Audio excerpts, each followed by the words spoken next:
Following her year of slavery, Celaena Zardothian returns to Rithold as a guest of the palace and would-be champion with Dorian and Chaol. Despite Celaena's wariness of the glass castle, the assassin finds herself pleased with her accommodations and the ready supply of books Dorian is willing to give her. But, unlike Dorian, many are unhappy with Celaena's presence, including the King of Adarlan, who does not hold back his ire regarding Dorian's choices of champion. Meanwhile, Celaena does her best to hide her fear of the king and her disdain about her missteps as a competitor on the eve of the competition's first trial. Hey there, we're BookTok for BookTok with Jac and Amy, your book besties who take the novels you love seriously. We embrace and respect modern fantasy, romantasy, and romance books written by women, and so it is in our nature to analyze these books as we would any other novel we might have dissected in school. With our combined 13 years of literary academic training, we use our education to analyze and give voice to reasons you may love or hate today's popular books.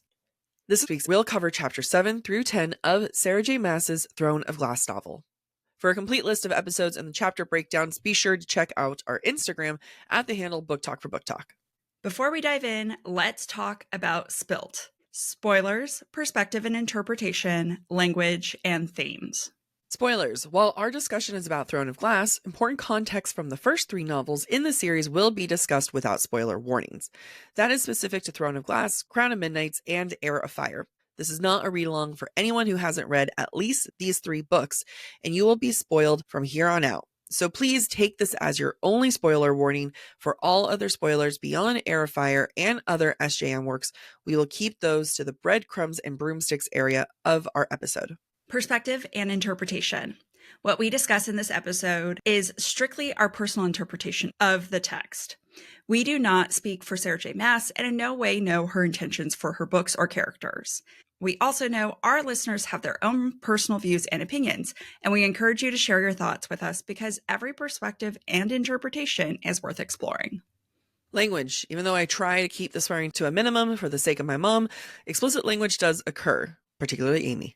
Themes. We also discuss some heavy subjects throughout the podcast that can include themes of sex, violence, abuse, depression, self-harm, and death. While we will do our best to give trigger warnings for the darker themes, we will discuss these topics when they are important to the text. Listener discretion is advised.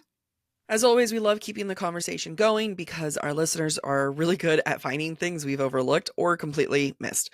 You can share your interpretations of the text with us by posting on social media, tagging us in stories, sending us DMs, or submitting to the forum on our website. We also post more exclusive content and host live streams for our Patreon supporters. You can find us at patreon.com/BookTok for BookTok. Let's get into the episode. This week, we ask ourselves the following question. In this set of chapters, we get a glimpse into the age of these characters and how they act. At this point, how much is the plot bolstered by or hurt by their age? If at all. If at all. Themes we're going to see in this section include perception and clothing as power. We start with a grand performance in Chapter 7. For those of you who haven't read the chapter recently, Chaol, Dorian, and Celaena are arriving to Rifthold, and trumpeters are signaling their arrival. They are going through the alabaster walls of Rifthold, but what's really lurking underneath is not this glittering white alabaster wall or the heralding of good news. Celaena observes that underneath it all, the city's smell is, quote, a foundation of filth, blood, and spoiled milk. And I love this visual image that we have the purity of the alabaster, but really underneath is this filth, blood, and spoiled milk. That's getting to the heart of Rifthold, and as we read more about the state of the place, the king, etc., we're going to learn just how reflective that is of everything around them. Celaena herself is, quote, unchained, dressed, and painted. So she looks like she's a lady visitor, maybe someone Dorian's courting, who knows. Harlot, dare I say. Harlot, dare we say. But despite that, it is all performative, and she is still very much a prisoner. So I want to go back to that smell section. I'm going to read the whole quote. Beneath the smell of spices and horses lay a foundation of filth, blood, and spoiled milk. The air held a hint of the salty waters of the Avery, different from the salt of Endovier. I really want to look at this moment because it feels like there's a lot of contradictions, right? She's talking about how beautiful it is, but at the same time, it smells horrible. And even here, the beneath the smell of horses and spices, although that alone sounds kind of gross to me. Not the spices, the horses, but these are like positive things, right? And then underneath it, there's an uglier truth to the city. And I think that SJM is really using sensory here because you can imagine smelling this, right? We've all walked on a sidewalk and all of a sudden you're like, did someone pee here? And you Mm-hmm. know that smell very clearly. So you are immediately there and you can understand what I'm about to call her Elaine, Aelin. The reason why we don't call her Aelin is because she's Selena right now. So Yeah. Yeah. I would be too confused. But you can see how Selena's really struggling with the warring senses, and so is the reader. So now they're writing, and Selena makes this note, quote, they followed the crown prince who, like Kale, was swathed in a red cape pinned over the left breast with a brooch fashioned after the royal seal. The prince wore a golden crown upon his neat hair, and she had to concede that he looked rather regal.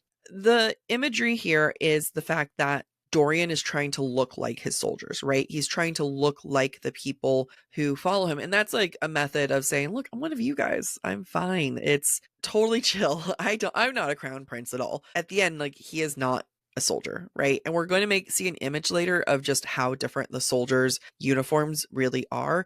But I do want to flag the red. And I know we talked about this in the previous episode of what red meant as a breadcrumb.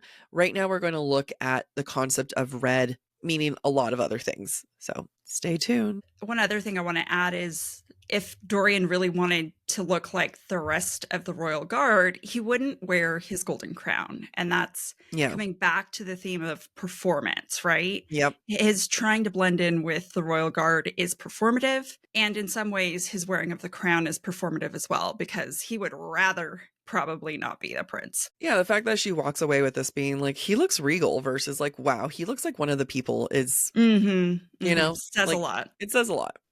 As one of our themes, as we listed, is perception. And I'm just going to keep listing perception throughout the whole thing. And we're going to find our first moment of perception when it comes to Selena herself. Quote, she knew how she appeared seated atop a horse, like some prized lady being brought to this castle. So Selena only smiled at the women approaching Dorian, tossed her hair, and batted her eyelashes at the prince's back. So I'm going to look at this moment through the feminist lens, and then Amy's going to take over with the Marxist lens. Through the feminist lens, I can interpret this as Selena weaponizing the feminine against women. I feel like she's going to use that method quite a bit. But at the same time, in this moment, she's placing herself in competition. Like she's really assuming, and her assumptions might be right. Like her assumptions are probably right. We know they're right. But at the same time, like she's the one who's adding that sense of competition because of the moment where she says, so Selena only smiled at the women approaching Dorian. They're in this procession. Like peasant women are the ones who are approaching him. Like what competition are we really seeing here? Nothing against peasant women. I'm sure they're lovely. However, is this a survival technique? Like, is this her telling herself, like, you can't trust anyone? And maybe she sees the fact that women are a major threat, sometimes more so than the men. And then you get this moment between her and Kale here. Quote, you look ridiculous, he said through his teeth, smiling at the crowd. She mirrored his expression. They're ridiculous. You're doing the same thing as them. She's mimicking these women. She's kind of antagonizing these women, which is something that she'll do throughout this whole episode. It's not great. However, this is an example of how she's very young. She is very 18. Yes. Happy to not be that age again. Seriously. I do want to give a heads up to the listener. If our voice is raspy and they're like, wow, their vocal fry sucks. I woke up like 45 minutes ago. An hour ago. It is still morning. It's still morning. I haven't talked to anyone. This is the first time I'm using my voice. Let's continue. So looking at this scene through the Marxist lens, Selena is being dragged through the streets or paraded through the streets like the spoils of war. She is the conquest that has been won and is now being shown off by the prince as he returns home. Now, I agree with Jac. There is definitely some competition between women throughout this episode, and it is less desirable for us than it might be for a young author or reader. I choose to try to see this moment maybe as an opportunity for Selena to play act and blend in with the women as a defense mechanism. Because knowing the whole series, and this is not necessarily a spoiler, Selena hasn't had a lot of female friends up until this point. And she's not been brought up in a place where she knows how to act like a lot of other women, whether they're in the court or just the average citizen. And so she doesn't know how to interact with them. She doesn't know how to look like them. So her mimicking them is her way, I think, of an assassin trying to blend in. I balance with that too. Like I kind of went back and forth asking myself how much of this is her putting on an act for those around her. Mm-hmm. I say yes, partially, and at the same time I'm like, baby, you're just a young baby. You're just However, I will say SJM, as we've analyzed her other works, isn't great at female friendship. She eventually adds more of them into her later series. I'd say that probably the best example will be Silver Flames. Even with Crescent City, I don't think she does a great job. Actually, we talk about how it's not a great job of showing female friendship. I will say she gets better at female friendship in this series in the later books. Yeah. But I think it's something that as an author, we've spotted. She really has to warm up to it. Her female characters tend to start off alone. Yeah. From women. Yep. Let's continue. Also want to talk about Cale's reaction, because when he pinches her and tells her she looks ridiculous, two questions popped up in my mind. Is he jealous of Selena's intentions towards Dorian? Because we know, and I think we already start to see in this set of chapters, how Cale is starting to become interested in Selena.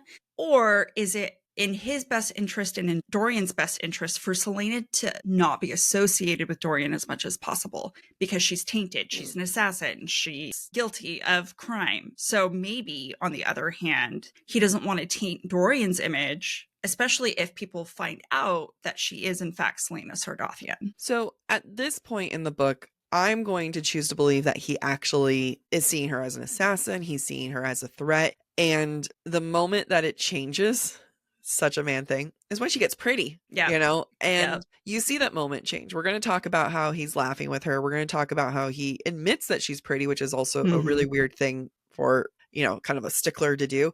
Anyway, but at this point, I like to think he is just being a good captain of the guard. Yeah. And he's just like, stop drawing attention to yourself.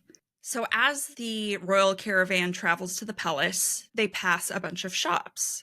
We get this thought from Selena's perspective. Quote, "The glass storefronts were nearly invisible beyond the crowd, but a ravenous sort of hunger arose in her as they passed shop after shop. Each window displayed dresses and tunics, which stood proudly behind lines of sparkling jewelry and broad-rimmed hats, clumped together like a bouquet of flowers." We're seeing here something I typically associate with power, which is hunger for food. Now we're seeing hunger associated with clothing, which I'm going to choose to interpret for Selena is a hunger for power. She finds comfort, she finds herself in clothing, and that in and of itself is powerful. However, at this moment, that source of power is out of Selena's grasp, which unfortunately she needs to be successful in this coming competition. She is the lowest of her lows, and we're going to see later how Dorian makes a comment about how she's kind of fattened up, but 2 weeks of food is not sufficient to make up for a year of slavery. Right? It's like, you fattened up. Can't wait for us to talk about that quote. It's like, sir, I don't care if I am on the verge of death. You do not say that to me. You do not say no. So I want to lean a little bit more back into that quote, the fact that she is hungry for these really pretty clothing. And I agree that there is this hunger for power because there is a hunger for the feminine. And just as a reminder, I like to remind for the first early episode so that people remember that I am talking about this in a gender hetero norm, very stereotypical masculine feminine lens, does not reflect how I believe. Back to our regular scheduled program. So she's hungry for this feminine. And I think there's a lot to that because she wants to be something that she's not. Right now, she is an assassin, right? Not that assassins can't be feminine, but at the same time, kind of no, because we're going to find out that she's the only woman amongst all of these competitors.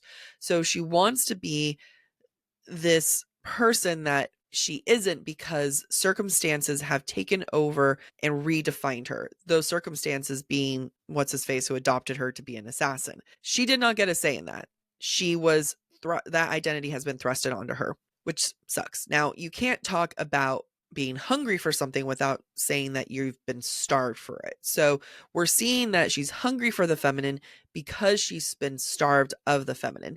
And I believe that she's going to see how useful dresses feminine is part of the battle when it comes to the battle against women and the manipulation of man. I think that's a great point. And it also makes sense then why, in my mind, she is so antagonistic towards other women because they already possess the feminine that she's been deprived of. She hates women right now. And starving in some minds is not very feminine. So it makes sense. It doesn't mean I agree with it, but I can We can rush. understand her mentality. Yes.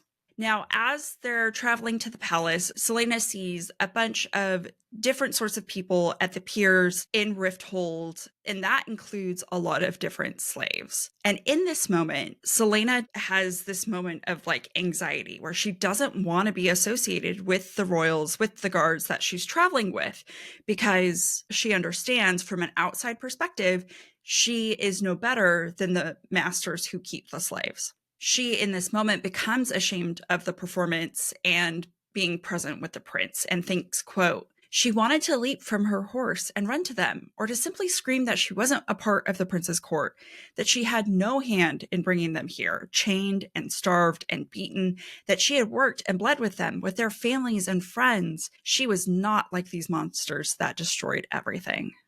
I really feel for her, obviously, because she was part of this identity. She was a slave. Not to undermine the experience that she went through. She was a slave for 1 year.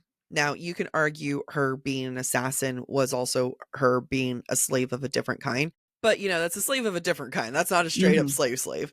She wants to separate herself. She wants to put herself in the role of other. Again, I think that Selena is a very empathetic person. I think that she went through something absolutely horrible, but I also think to assume that not assume, but kind of take on their identity completely.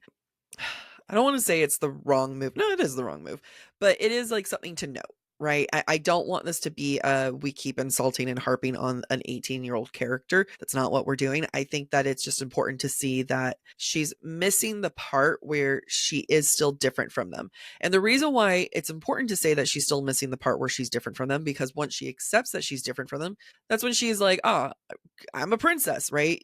So right now she sees her identity here. And that's because she cares. She's a very compassionate individual. And she mentions how she freed almost 200 slaves from the pirate lord. Quote, freeing slaves because she couldn't free her family or people. Now that speaks a lot, right? That speaks to the fact that her people, her homeland, her everything has been absolutely gone and destroyed. So this is also viewed as a misplaced sense of justice too. And I don't want to say, again, it's not misplaced because, these slaves need to be free. That's important, but it's because she couldn't do one thing is why she's embracing this. Yeah, I think that's a good point. And I think this is another moment where we have to go back to the age of Selena. She is 18 years old. She obviously has a lot of empathy and sympathy for the slaves that she's seeing in this moment. She's not able to clearly articulate her feelings right now. The easiest thing to then rely on is to say, I am one of you. Because as an 18-year-old, I was not very articulate. I was not Your articulate frontal about my lobe wasn't feelings. done. Your frontal lobe was not done. I don't think at No. 18 you understand you're different. Yeah, and especially since Selena's background, she has been in various forms of quote unquote enslavement, and she will continue going into this competition and being the king's champion. I think at the heart of it, she understands the longing for freedom. Yes. And that's the core of her sentiment of I am trapped like you are, and I long for your freedom as well as mine. Please don't confuse me with these monsters. Yeah, exactly. Yeah. So at this point, they're getting closer to the gate, and Selena sees the guards. Quote, a dozen guards flanked the cobblestone path through the palace gates. Each wore a red cape. Their armor, while tarnished, was well crafted from copper and leather. Remember, Dorian is similar to them, right? He's wearing, in theory, a very similar outfit, right? He's wearing the gold, he's wearing a red cape, but now we're seeing that the soldiers are tarnished. They are not like Dorian, they are different. And coming back to this idea where Celaena isn't like the slaves, she is different. Dorian is not like his soldiers, he is different. And they're more worked, right? They've actually been put to the effort of running the kingdom. And I think that's also, there's a subtext there that shows what keeps this kingdom alive. Slaves and soldiers who work so hard their uniforms are tarnished, who their uniforms are so unimportant they become tarnished. Those are the ones that keep this system going. And again, red, it's a big theme. I am going to steal Jac's thunder a little bit, and I apologize. Jac is going to make an excellent point later that Dorian and Celaena are mirrors of each other. And I actually see it here in this moment that I didn't see prior to us taking our notes, that they both are trying to appeal to people they identify with, quote unquote. Yeah. Go for it. No, keep going. I know I was setting this up. No, you're doing great. Keep going. But yes, that is, so this was like set up for all those. But yeah. Oh, okay. No. I didn't read your notes very closely, so I don't mention it until later chapters. So I think it's good to just, let's put it out there. This is just kind of the taster, the appetizer for the really more obvious, more nuanced view. Yeah, of how both Dorian and Celaena want to appeal to a certain group of people from whom they are actually not very much alike. And because of this, that's why you're going to see a sense of intimacy between the two. The two of them are going to see themselves as the other, and you're going to get different points, both together and separate, where they're interpreting themselves as the other. And you can understand why they built this intimacy in this first book. Which is what Jac is going to explore later in this episode. Because you're going to hear me saying it over and over. So it's a chef's kiss observation. Oh my God, is this our first chef's kiss of the season? It is. Wow. It is. And it comes to me. I didn't think about it until I read your notes. So damn. Gotcha. Now at this point, they are going through the archway and they're actually, getting into the castle area. Quote, beyond the archway sloped a road lined with trees of gold and silver. Glass lampposts sprouted up between the hedges bordering the path. The sounds of the city vanish as they passed under the arch, this one made of sparkling glass, and then the castle rose before them. Archways are, like we said in the last episode, a really big shift, a moment of seeing how Celaena's world is shifting. And the fact that it's also a glass archway speaks volumes, because Celaena makes it very clear that she's afraid of this glass castle. She hates the glass. She hates being this high up. So of course the arch would then be made of glass. I also think that it's important to note that there's an immediate lack of sound practically when they get through the arch, and it's to show the different world. Everything that she's seen, the blood, the slavery, the tarnished soldiers, that's out there. The reality is out there. She is now entering a world of non-reality. I think that these arches at the beginning of this book are going to be more obvious. It's the same way that red, the representation of red, is going to be a little bit more obvious and on the nose. I don't fault that. I think this is good. I think that in later books that SJM writes, they're a bit more subtle. You can look at it more closely. But right now, it might seem obvious, but that's fine. I enjoy it. Yeah, I mean, I think that if you don't know to look for it, it's not obvious. Yes. But if you know to look for it, you're like, oh, I know what's happening here. Check mark. There it is. Yeah. So as I said, Celaena is terrified about being in a glass castle. Quote, she wasn't afraid of heights, but the thought of being so high up with nothing but glass to protect her made her stomach clench. And, there's that phrase of, don't live in a glass house because people throw stones at it, something like that. What is that? What is the meaning of that? I can't remember. Is it like, don't put your shit out there, otherwise people will throw things at you? Yeah, I think. Don't throw stones at glass castles. Or glass homes now. Well, let me look it up. But I think I know I have my interpretation and. Okay, it says don't throw stones in a glass house. How would I always think it was out like at one? I mean, you shouldn't do that either. But basically, it's meant to show that people should not criticize others for faults that they also have. Mm-hmm, mm-hmm. It's like the religious phrase, he who casts the first stone. Oh, I was thinking like pot and kettles. Kettle calling the pot black. Yeah. It's the same idea. Same idea. Take your judgy shit elsewhere is the exactly. moral of that story. exactly. Where that comes from is the living in a glass castle, right? In a glass house. So same thing, right? There's a lot of don't judge, don't look at the outside when you should be looking at the inside. Mm-hmm. It also kind of shows that there's this illusion that there's nothing to hide because of how Mm-hmm. open it is. You know, hey, it's a glass castle. Everyone can look inside. But at the same time, it hides absolutely everything, which is similar to Selena, you can argue. You know, it looks like she's putting everything out there, but there's a lot that she keeps inside. Which makes sense why she says it multiple times, and I think I bring it up again later. She really hates this idea of being in a glass castle. Yeah, not a fan. And it makes sense for someone who has spent the majority of their life hiding, that they would hate being put on display in a way that doesn't necessarily allow them to hide or Yeah. sneak around the way they Yeah. want. And for someone who saw their own castle be burned and their own life destroyed, right? Mm-hmm. Like how easily this one can fall apart too. Yep, exactly. So Dorian decides at this point to start being charming. And it feels like a complete 180 from last week's episode. When Selena tells him she doesn't want to be in any part of the glass castle, he chuckles and he says, quote, "You're like me. Thank the gods I gave you rooms in the stone castle. I'd hate for you to be uncomfortable." I think that we're going to see moments where Dorian is trying to make a connection to Selena. And this is one of those moments where he's like, oh, we're the same. The question for me becomes, is this a genuine search for connection because he can now be himself? He's posturing less because he's not being watched by a bunch of guards or Duke Parrington, or is there something else going on? I think it comes back to the concept of them mirroring one another, because we're going to see that Selena uses charm as a weapon. And we get right off the bat that Dorian uses charm as a weapon too. So this is a moment of mirroring, and sometimes it works on her. Sometimes I think she lets Dorian think that it works on her. And there's other times where it just doesn't work at all. And I think she kind of sometimes gets a little thrown off of saying, "Excuse me, sir, you will not do that." I remember in college, I worked at a frozen yogurt shop and I was in Scottsdale, and that's where like a lot of the professional athletes come, and baseball players were the absolute worst. They would come in and just try to get free shit all the time. And they would throw this charming smile at me. And I remember thinking, "Excuse me, that's my move to get free shit. You do not get to do that to me." So I think that Selena kind of has a similar vibe there. Yeah, you can't outcharm me, sir. Like, He kind of does. Yeah, yeah.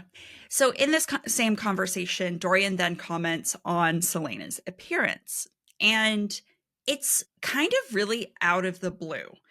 And I have It is. to, it's so out of the blue. And I have to ask myself, is SJM trying to get this information to the reader through dialogue rather than Selena making the observation herself? My guess is yes, because this is what he says after saying, "Oh, thank God, we're the same. We're both going to be staying in the stone castle." Quote, "Well, you fatten up a bit and your skin has some color now. Welcome to my home, Selena Sardothian." Like, WTF, those are not two thoughts that go together. I like everything is like coming out. I'm just trying to imagine a guy like, I don't know, just being, "Hey, so you plumped up a little bit. Come on in." I think that this is where you can see her progression as a writer. Let's take a beat and think about ACOTAR. At one point, this isn't a spoiler, at one point, Farah, who is starving, looks at her body and thinks, "Wow, I've changed. Things that were so sunken and hollow now have filled out." Now, that is a moment that, one, it takes a while. Like we said, it doesn't happen over a couple weeks. Two, it was a moment that was Farah's to own. It was a moment for her to be surprised at her own growth and stability that she experienced. This, I agree, feels much more like a tell not show moment, and it takes away from Selena. I think this also sets us up for a moment where, I'm jumping a little bit ahead, but Caltaine, when we see her, Selena will notice, her waist is so thin. Is it like, I think it's only 19 inches around, or even 16. It's some ridiculous number of, she's just so thin. That's Selena kind of implying that she's not that thin when she just got out of being a slave for a year. So Right. I find this to be a product of the times when it comes to writing, where we are trying to get the main heroine to be relatable. This other woman, she's so skinny, but I'm not so skinny. And this is Mhm. evidence. She's plumped up, she's flattened up. That's why she doesn't have a 19-inch waist. There's that. But I also want to look at the fact that Dorian goes from you fattened up a little bit to welcome home. Yeah. And this is a form of control, right? Dorian is the one who's in control of her health. He took her out of prison. He fed her. He clothed her. He's the one who is in control of her body. So she only fattened up because he deemed it so. And then there's the control of the full use of her name, Selena Sardathian. He's about to take that away. He's about to give Mhm. her a whole other identity. So he's dangling this carrot of who she is before he removes that. And then it's also, welcome to my home, Selena Mhm. Sardathian. You are now entering my area to which I am clothing you, feeding you, housing you, and removing your identity. So I agree it's out of nowhere, but let's take a moment to analyze this little text, and I think that it kind of covers a bit here. No, I think that's a great point. And I do think what you've talked about lends itself well to his prior comment of like, oh, good thing I put you in the stone castle. All the good things you're about to receive, including your health, your security, your Huh? clothing, that is all thanks to me, Dorian. Yeah. That is the Well, message he's giving. I, as someone who does similar messages, I understand that of you got this because of me. I mean, at one point he's even going to say, aren't you impressed with the apartments I got you? Mhm. Mhm. He just wants the credit, Yeah. but that's very much him. And I think in this episode, you're going to see a lot of great starting points for him. It's important to flag these starting points because we'll see the growth in future episodes and books. We're coming back to another example of Dorian being charming. So you have Dorian, who lays on the charm really heavy to Selena, and then he continues to lay the charm on for everyone. He's a good looking guy. That's fine. Quote, he winked at her. She hid her face behind a lace fan as she continued to walk. We have Dorian, who is out here charming everyone, weaponizing charm to everyone, keeping all the women, absolutely dazed. And at the same time, he's kind of parading that in front of Selena, almost saying, hey, anything I do for you isn't of value. It's not going to be special to you. When we get to the scene where Dorian and his father are one on one, it's the second scene we see Dorian in. I think it's going to explain a lot of why he is this way. Agreed.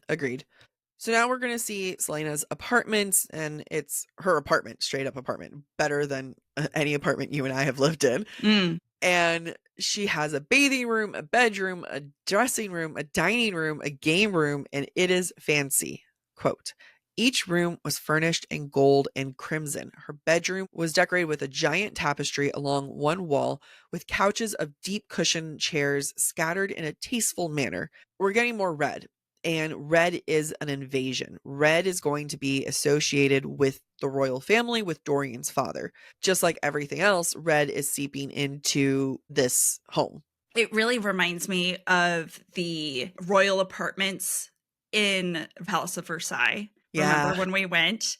Because each individual royal, each princess, each, whomever, they've got these multiple grand, Yeah. flamboyant rooms. And it's very pretty, but the crimson is a little overpowering. Can I just say, maybe I'll take this out, but there was like one of my favorite all-time Amy moments was when we were in the Palace of Versailles. Do you know what I'm going to say? No, I can't remember. We were in the Palace of Versailles, and we were walking, and there was, the royal family depicted as different kind of gods of war, right? Mars Mm-hmm, and mm-hmm. everything. And I remember you looking up and just kind of, take a moment. You look at me and you say, you know what? You can really tell they're not a conquering nation.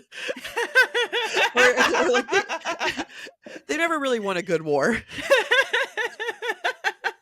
Man, that was 5.5 years ago. I don't remember me saying that. I'm really glad you do.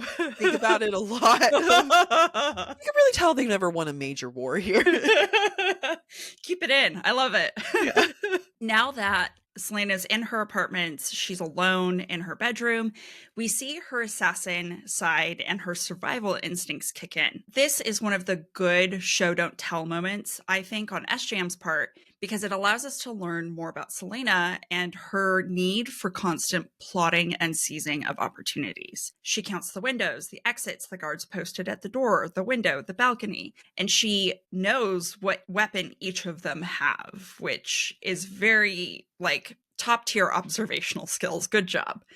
She also figures out how she would fight if she needed to escape, like if she had to jump out the balcony, how would she fight the guards down there, etc. She then looks for items that she could use as a weapon. And what ends up happening is they've taken out basically everything that they can think of as a weapon. So what she does is she makes a shank out of broken bone, hairpins, and thread.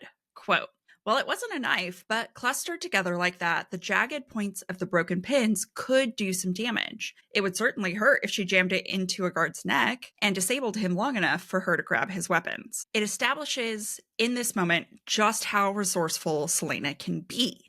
She's creating scraps of power for herself when the tools are available to her, even tools that no one else would assume could contain power. And what are these tools that no one's assuming has power? They're for women. These Mhm. are items that women use. These are feminine products. And I mean, they're not tampons and pads, but they're, you know, they're a different type of feminine products.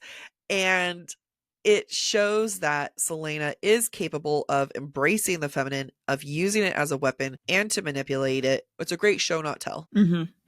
I do find following this a curious moment. She goes into the game room where, quote, "she beheld the billiards cues along the far wall of the gaming room in her suite and grinned. Cale wasn't nearly as smart as he thought he was." Now, why the hell would Cale overlook billiards cues? And the only explanation I could come up with is that billiards is a proper, quote unquote, proper sport that the privileged get to play. Yeah. And the privileged, therefore, cannot recognize a billiards cue usefulness outside of the game. I think that's a great interpretation. And I just want to, any new listeners, want to show how we break down things in two different ways and how two things can be true. I think that it's a good example. I think it's a good interpretation of it. I think it's also a good example of SJM as a new author in this point, needing to have something there in order to bring it back later. Because there's going to be a scene of Selena playing with, can't remember who, Dorian or Cale, one of the two. I think it's Dorian. Yeah, like I think so too. And they're having this like good conversation, and SJM needs to have that something there to clue into it. So two things could be true. I think this is a great interpretation. Whether that was SJM's intention doesn't matter. That's not how analyzing literature works. We kind of just we analyze. I also want to flag that I feel like this is her being a new author overlooking a very, well, why isn't this a weapon moment? Because she's going to need it later. Yeah. And she explains it away through Selena's point of view that, oh, Cale's just dumb. Exactly. When he's not. He's not. And yeah, and she needs it there for convenience because it becomes a plot device for her later. Yep. Once Selena has kind of settled into her apartments, people come, servants come, and they are tailoring dresses to her. And she doesn't like it. Quote, "She hated most of them. A few caught her attention, but when she tried to recommend specific styles that flattered her, she received only the wave of a hand and a curl of the lip." I'm going to look at this through the feminist lens. It's another form of control. This time, it's a control of her ability to seduce. And that's going to be a concern that people will bring up a couple times. I feel weird saying, I know these are 18-year-olds, but like that is a theme here is, well, you know, Dorian can't keep it in his pants and you're just so attractive and you're his harlot.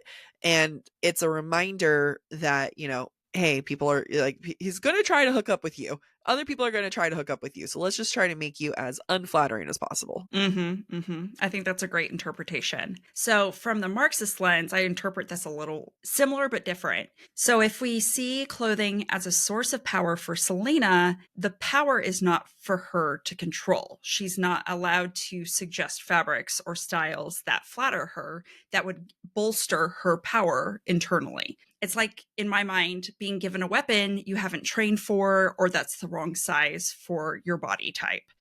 It might cause a lack of balance. Like a petite woman carrying a large broadsword might be harder for her to manage. It's kind of the same idea. And I point that out because we're going to see a few moments where Selena is ill prepared for what's coming. And I think this is kind of the first signal of that happening. There's also kind of a contradiction to it too, because she says these are not flattering, these are her best picks, but at the same time, she's going to be, you're so beautiful. This looks great on you, you know? So it's a little, yeah. eh. Yeah. Well, I will say though, when we get to some of the dress descriptions, I'm like, WTF is going on? I have a great reason for that, and it's going to blow your mind. So okay, I'm excited. brace yourself. Don't you dare look at the notes. I'm not looking. Like I said, there's a lot of effort into making Selena look good, which is funny because they're so worried about her looking good, but at the same time, they need to make her look good. It shows that Selena knows what she was talking about when she said that she has the right features and knows how to enhance them. Quote, after nearly 2 hours of pampering, trimming her hair, shaping her nails, and scraping away the calluses on her feet and hands, Selena grinned at the mirror in the dressing room. She now knows, I'm hot again. You know, like it's that feeling of like once you get everything done, and it's like when you dye your hair and you're kind of thinking, well, I have fresh hair. We need to go out. Every time I get my hair done, it's always, Amy, we're going to the bar. Yeah. I need to be seen. Going to Target is not enough of being seen. The world needs to see my hair. And it's the effort of appearance and of how people perceive her. This is now going to be her battle. How will people look at her and what will they take away from that? So perception and appearance are going to go hand in hand. I'm wondering if people need to see how, perception and appearance. So perception is how people view something. I think a good example of that would be, I don't know, if someone was walking around in a bubblegum pink dress or something, and that's how someone appears, and you're going to perceive them and think, oh, well, they're super vapid and they don't know anything, but in actuality they are a PhD scholar in Gothic or something. You know what I mean? You're perceiving them in a certain way, and Selena knows that the best way to manipulate perception is appearance. So I'm going to look into one of the first dresses that we see on her. Quote, only in the capital could servants have done such fine work. She looked spectacular, utterly and completely spectacular. She wore a dress with skirts and long sleeves of white, streaked and spotted with orchid purple. The indigo bodice was bordered with a thin line of gold, and an ice white cape hung from her shoulders. Her hair, half up and twisted with a fuchsia ribbon, fell in loose waves, but her smile faltered as she remembered why exactly she was here. I want to point out the colors: white, purple, blue, gold. I'm just pointing that out because the main colors we're going to see later are going to be red, which is this modern royal household, and then green and silver, which is for Terrason.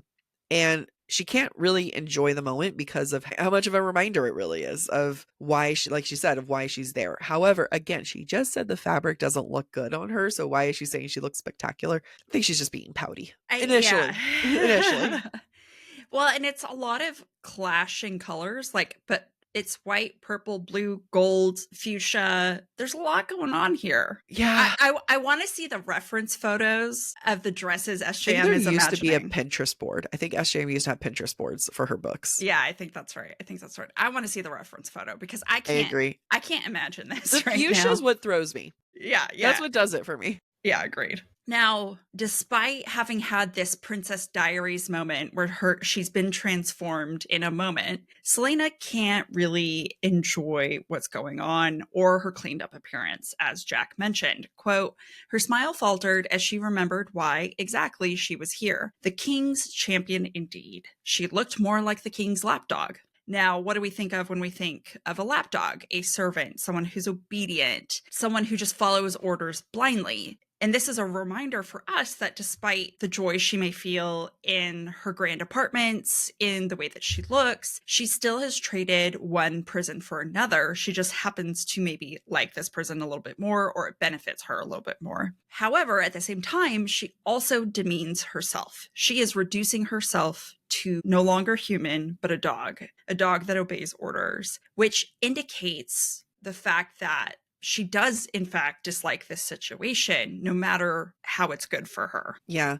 I mean, and it's the fact that, a lapdog is, it's a prissy dog, it's not some kind of guard dog, and it's a pet to be owned. So she recognizes that she's not even a guard dog level yet. She's just this pretty little dog that's small and fits on your lap.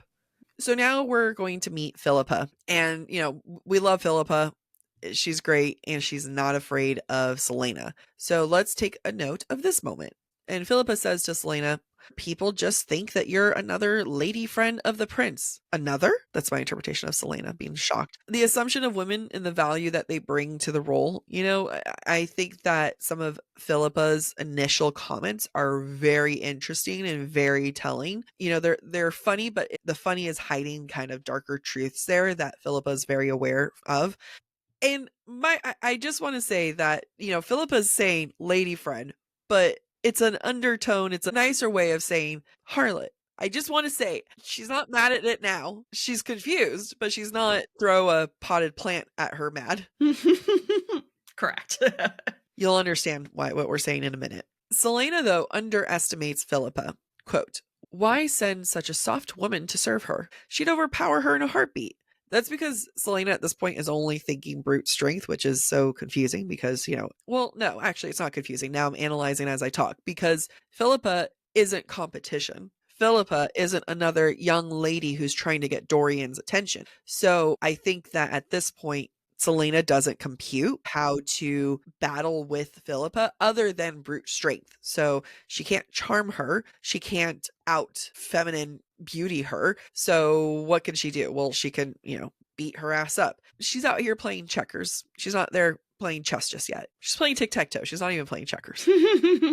We also get this exchange here where Celaena says, are you mad I'm an assassin? Not some court idiot. And, because of course that's where it's like, I have an opinion. I'm difficult. You're just mad at that. And Philippa says, you're still a woman. And so long as you're under my charge, you'll act like one, or word help me. Philippa has, you could say, reduced her identity to being just a woman. Or you could say Philippa understands that in this court, her identity is just a woman. Two things happening, two things can be true. And then the question comes to be, is being a woman an identity? Is that even a way to define yourself? Or can you have another identity before being a woman? And I think that Kaltain is going to be a great example of someone who understands the court and how things work there, and then defines herself as woman first. And woman in this case being manipulated, controlled, abused. I love this scene between Celaena and Philippa because we get this battle of wills that Celaena was not prepared for. She, especially since Philippa knows her identity as Celaena Sardathian, Philippa should be cowering in a corner, not telling her she doesn't look good as a woman. So I think what's happening here, and we saw it kind of foreshadowed by the Taylor scene, on one hand, Celaena does not have the weapons in her arsenal that make her intimidating. I think that's what we're seeing in this interaction. At the same time, to your point, Jac, Celaena is not playing the game that Philippa is playing, and Philippa is actually trying to teach her, in my mind, that she has to play two games simultaneously. She is going to be competing with men, but she also has to play the game of the court as a woman because that is how people perceive her. And Celaena is not prepared for the courtly competition. And quite frankly, she's not really prepared for the physical competition either. So Celaena's just kind of shit out of luck, but Philip is there to try to get her to where she needs to be. And Celaena's not on board because she wasn't necessarily mentally prepared that that was a fight she was going to have to undertake. Which is also such a fun thing to think about, is the fact, fun. I was just trying to find another way to say interesting. So someone might be like, your thought isn't fun, Jac. This is actually depressing. It's fun to think about the fact that Celaena would have grown up in this environment if her home hadn't been torn apart. Now, I think we make it clear that Terrasen isn't as petty or isn't, as much more magical than this place. But, the king kind of like sets the tone for the court. So, it wouldn't have been this aggressive. However, court is court, they're parading themselves around. They're trying to get attention. And there's this other reality of, in a parallel universe, this is how she would have grown up. Exactly. And it also reflects on Philippa, She's saying like, hey, this is my work I'm putting out here. Yep. Follow it. And Philippa says something to that effect later on of like, I'd rather you cut off my head than mess up your appearance right now, or something to that effect. And whatever Celaena does, it's going to be Philippa who gets chewed out by the prince or Yeah. whatever if a mistake takes place. Yep. Now, here's another moment between the two. Quote, "Don't make such a face," Philippa called over her shoulder. "It squashes that little nose of yours." Once again, it's about what your outward appearance is, and it's what's more important, and we're also getting like a thing that she has a little nose, and Philippa's very aware of how pretty Selena is, Mm-hmm. and she wants to make Selena as pretty as possible because she wants to give Selena the tools Mm-hmm. of battle in this court. Not the best life would suck. I scrunch up my nose all the time when I'm unhappy. I do too. I scrunch my nose when I laugh. I scrunch my nose when I'm mad. We wouldn't thrive here. No, we would not. I also don't have a little nose. I have a clogged nose. I would. We then shift to Dorian's point of view. Like I said earlier, this is only the second time that we're in Dorian's point of view, and that's going to be important, but I'll make that point later. This is also the second instance where SJM clues us into the fact that eyes are important. In last week's episode, we talked about how Dorian comments on Selena's quote unquote remarkable eyes. Here we get a description of Dorian's eyes. Quote, "And there was the matter of Dorian's sapphire eyes. Not even his mother had his eyes. No one knew where they came from." Now, we know that this is a theme that SJM continues in her other series, in her other books, that if there is something spectacular or different about a person's eyes, that is a very telling feature. We just don't happen to know yet what that means here. His eyes, they're obviously, kind of like a breadcrumb that he's different and everything. But I also want to point out that there's this moment of Dorian feeling different from his family. Mm-hmm. Quote, "Sometimes Dorian forgot how little he looked like his father. It was his younger brother, Holland, who took after the king." This is Dorian separating himself. This is Dorian saying, "I am different. I do not fit in here. I am other," just like someone else that we see. Selena. Great point. We also learn just how quickly Dorian does not get along with his father, and his father, in turn, disdains Dorian. Quote, "If only his father knew that he hadn't just ventured to find a champion to win gold, but also to get out, to get away from him for as long as he could manage." This implies that Dorian feels trapped in his own way, trapped by his father, by his expectations. It does make me wonder, was Selena Sardathian the furthest away option that he thought was a reasonable champion, and that was his only reason for picking her? He's like, "You're far. That'll do. It'll take me 2 months to get to you Yeah, and it's back." fine. It also begs the question, does Dorian need gold? And if so, why? Because the quote says he hadn't just ventured to find a champion to win gold, which to me implies winning gold and getting away were two goals that he had in mind. Does he think he's going to run away? Like take the gold and run? Put the money in the bag and he stole the key? Yeah. That was the last time you ever saw me. That's what I thought too. I was like, are you trying to run away, sir? Yeah. So a little bit more on the topic of perception. Quote, "Dorian stuffed his hands into his pockets. Don't you find the title a little ridiculous given that our champions are no more than criminals?" And I think this is a good moment to take a step away from, just the feminine women idea of perception and look into this here too, that this entire competition is based off of criminals, but they are just calling them champions. And it's all about what side you're standing on, Yeah. And what your end goals are and morals are, because champion implies goodness, implies morality, but the criminals are the ones who'll do anything to get the job done. Yeah, I mean, it's just, isn't there something, sorry, I'm going to butcher this, but there's a saying along the lines of the rebels or the liberators are only the rebels, like if you win or something like that. Yeah. You're only you're only the underdogs if you win, essentially.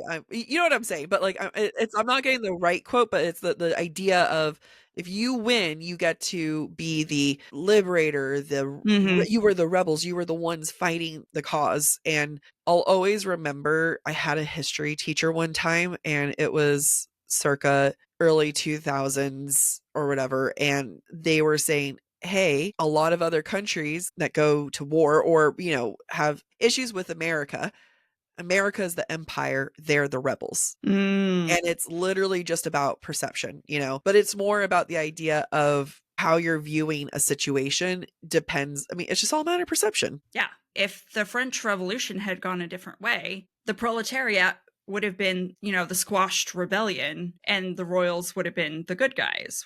But in fact, it was the opposite. I want to give one more example. Sure, Because go I'm in a ahead. Taylor Swift mindset. I woke up with Down Bad in my head. It's she wears short skirts, I wear t-shirts, she's cheer captain, and I'm on the bleachers. Now, you're listening to that and you're saying, get it, girl, she sounds like a bitch. However, play it from the girlfriend's mindset. It's, hey, my boyfriend's best friend keeps trying to get with him. I'd be pissed off. Yeah, I completely agree. During the conversation between Dorian and the king, we learned that Duke Parrington's choice of competitor is named Cain. Now, Cain probably sounds super familiar. It is the name of one of the sons of Adam and Eve from the Bible, the Torah. Sorry, just the way you said it from, I'm like, the remix version of this song. I don't know. From the album Reputation. Well, it's part of both Jewish and Christian theology, right? Cain kills his brother Abel because Abel was the favored brother who had the better crops. Now, whether or not you know that history, the connotations around the name Cain are probably well known to you as a reader, or well known to most readers. And what is happening here is it's a very obvious warning SJM is trying to give us that Cain should be feared and that he is going to be the most ruthless of all competitors. We also, in this conversation, see a theme that recurs throughout all of SJM's works, and that's the idea of the breeding mare. I love that this concept is focused on a male royal, in this case, similar to how Rune was the focus in Crescent City. The king tells Dorian, quote, "I will not have some peasant woman banging on the gate, wailing that you've broken her heart. I've toiled too hard and long to establish my empire. You will not complicate it with illegitimate heirs. Marry a proper woman, then dally as you will after you give me a grandson or two." It shows how little the king actually values or thinks of Dorian. Like, Dorian's only purpose is to make sure the royal line continues. And because this is only the second time we've been in Dorian's point of view, it creates, I believe, instant empathy for Dorian. Dorian is in this really shitty situation with a really shitty father who happens to be king. And the king doesn't respect him, calls him silver-tongued, has so much dislike for his son that it is no wonder, in my mind, that Dorian uses his charm on everyone else, because he has no control over his life any other way. Yeah, no, that's a great point. It shows some really horrible things. However, love some equality here. Control his reproductive rights too. If you're going to be horrible to everyone. Yeah. Sorry, I'm just mad. Maybe we don't control reproductive rights. All right, moving on. My anger aside, this is another example of why Celaena and Dorian are attracted to one another, another mirroring. It's a similar method of control of men and women. Yep, great point. Speaking of control, the king also continues to want to control Dorian's interactions with Celaena. Quote, "If you court Celaena, the consequences will not be pleasant, not from her and not from me." Dorian responds, "And if I condescend to associate with her, what would you do, father? Throw me in the mines as well?" Now, I found this exchange to be a little confusing because I expected these sentiments, the idea of courting versus condescending, to be swapped, right? I expected the king to, like, if you dare condescend to associate with her, and Dorian to be like, well, what if I do court her? Are you going to throw me in the mines? I wondered why the perception of those interactions was flip-flopped from what my expectations were. And the only way I could explain it is that I think Dorian is trying to come across as uninterested and disgusted by the idea of courting Celaena, so that his father doesn't expect Dorian to do that, because he's like, well, Dorian made it very clear he's disgusted in this woman. Overall, this whole entire scene confirms what we may have already started to suspect because of Dorian's attitude in last week's chapters. Dorian is not a favored son, and he's got a lot of manly anger towards his father. Manly anger? Or boyish anger. He's angsty anger. I mean, understandable, because Oh, yeah. like at this point, his dad just straight up slaps him across the face. His father is literally shoving it against his face with his fist, but showing that Dorian only has a false perception of power. The fact that people listen to him, the fact that women bow down to him, it is only due to the power his father gives him. If he were to strip him from his princely title, it would go to his brother. And what use is Dorian at that point? You know what I mean? And it's a reminder of that. Quote, knowing he'd only cause more trouble for himself if he stayed, the crown prince of Adarlan bowed silently and left his father, eyes gleaming with barely controlled anger. The use of title, because it's a separation. The crown prince of Adarlan bowed. It's not Dorian bowed. It's both a way of separating from personal experience, that it's not Dorian who experienced it, it was the crown prince. However, it also shows that the crown prince was forced to bow. Mm-hmm. And it wasn't bow to the king, it was bow to his father. Yeah. Yeah, there's this interesting power differential in when SJM chooses to use titles versus not. And I love this moment. I love that, in this moment, Dorian is a crown prince and his father's his father, not the king. And, there's a lot of tension between the two. Yep. That was the first chapter. I know. And we're an hour in. We then move on to chapter 8. And we see from the start of this chapter that, if nothing else, Celaena is consistent, and she continues to pay attention to her surroundings as an assassin might, based on our earlier perception of her. Quote, she'd managed to convince Cale to give her a tour under the pretense of extreme boredom, when in fact, she'd used every moment to plot a dozen escape routes from her room. In addition to this constant need to identify escape routes, identify where the guards are, she's also continuing to complain about the glass palace. Quote, only an idiot would walk in a house made of glass. Now, like we discussed earlier, glass, it's dangerous. It's easy to break into. It's easy to break yourself. It causes harm. It's not very stable or safe. Symbolically, as we also mentioned, Celaena is hiding behind so many identities. She's not accustomed to being vulnerable, and being in a house made of glass where people can see into the house and where you could destroy the house with one wrong move, it causes a vulnerability she doesn't like. Also, think about the year-long glass cleaners that have to work on that thing. Like, that sucks. You're going to say, also, think about the year-long service in mines in caves. The extreme opposite of being in a glass palace. What did you think mines and caves have to do? Did you say caves? No, because you said year-long, and she was a slave in mines and caves. No, I'm just thinking about the poor glass cleaner that's dangling off of that thing 24/7, trying to keep the bird poop alone. At least they're getting paid. Think about how many birds fly into it. Again, that's a problem. Like a giant glass castle that you can see through. You probably just have so many dead birds just lining up the streets. That is sad. The birds don't deserve that. No, they don't. You guys, it's okay. They just passed out. They're fine. They shake it off and fly away. They woke up. When it comes to this glass castle, though, there's a lot of larger themes surrounding it. It's this idea of what seems strong, but is actually vulnerable. You can see the people inside. Amy has mentioned it. We've talked on it. And it shows that there's a visual of everyone, and the king has his eye on everyone. Let's talk about the little brother, Holland. Holland Havillard, upon finding his porridge burnt, had beaten one of his servants so badly that there was no possibility of it being concealed. The woman's family had been paid off, and the young prince shipped to school in the mountains. He's only 10. He's only 10 now, which means he was probably 9 at that point, or freshly 10. How does a 10-year-old have the strength to beat a woman? Right? I get that the woman couldn't fight back, but a 10-year-old having strength to do that, I don't know. This is where I'm just like, can't we just age them up by 5 years? Yeah. A 15-year-old, I could believe. Yeah. I mean, I guess if he had like a fire poker, like something just poked. Well, it no, the whole I time. meant like this. I could see that. We being have 2 different dangerous. methods of attack. I swing, you poke.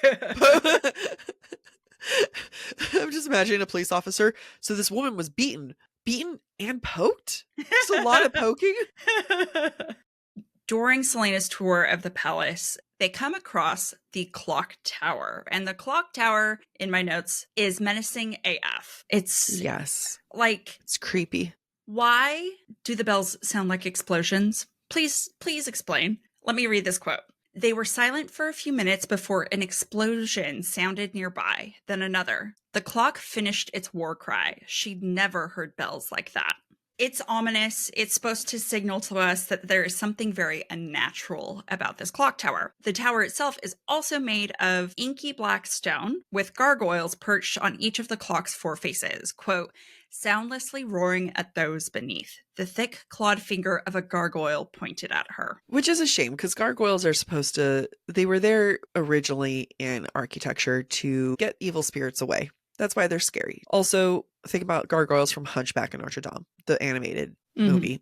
Those gargoyles were great. Gargoyles are such an interesting choice because I understand that they're supposed to scare away evil spirits, but really, in fact, they just scare the humans. Only the weak. Amy Wow. is just nodding. That was a judgment. I also lived with gargoyles for a long time. I didn't live with gargoyles. I am not Quasimodo.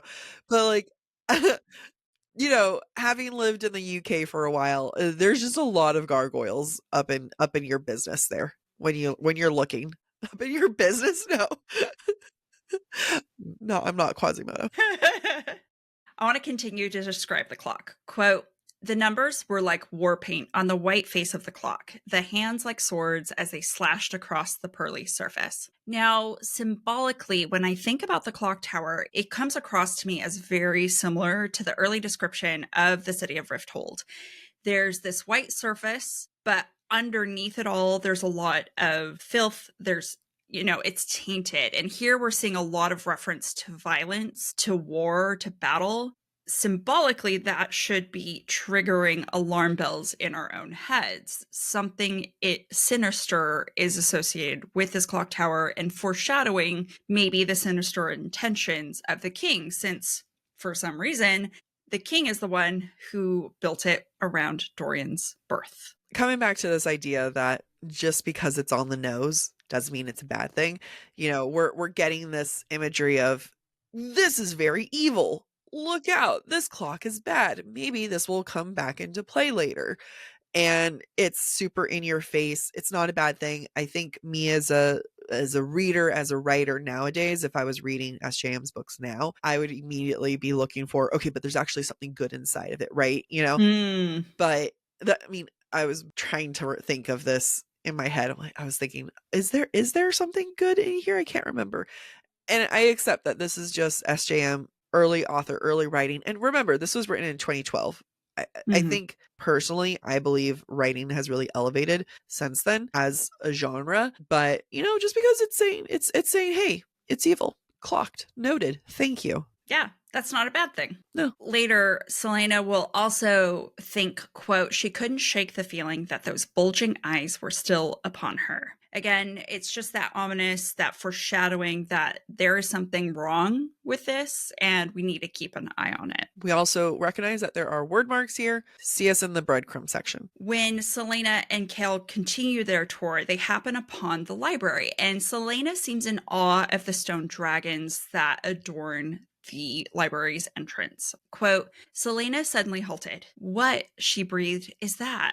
She pointed at the 20-foot oak doors, her eyes widening at the dragons that grew out of either side of the stone wall. Four-legged dragons, not vicious bipedal wyverns like those on the royal seal. Given Celaena's hidden powers, because we've read up to Heir of Fire and we know that she has hidden powers, I wonder if this vision of dragons, who I assume are fire breathers, kind of calls to her, is something that she feels connected to. I don't know. I'm just spitballing here. I also feel like this is a little bit of a breadcrumb. Wyverns represent the Havillard family, and they are not present outside of the library, which implies then that maybe this part of the palace, the stone palace, has not always belonged to them. Yeah. And, we're getting that clear distinction between dragons and wyverns, as Celaena points it out. And one of these things is not like the other. There's so many Taylor Swift references I did not realize in this episode. However, I feel like we're going back to our roots. And it's just kind of saying, hey, wyverns red, dragons not. Which if you everyone uses their collective knowledge, because I didn't write that in the breadcrumb section, but get what I'm hinting to here. Wyverns red, dragons not. We also have another breadcrumb during the conversation between Selena and Kel. Quote, the legends are that a second library lies deep beneath in catacombs and tunnels, which we're going to get to see, which is exciting, but just something SJM planting her breadcrumbs that she will realize later in the novel.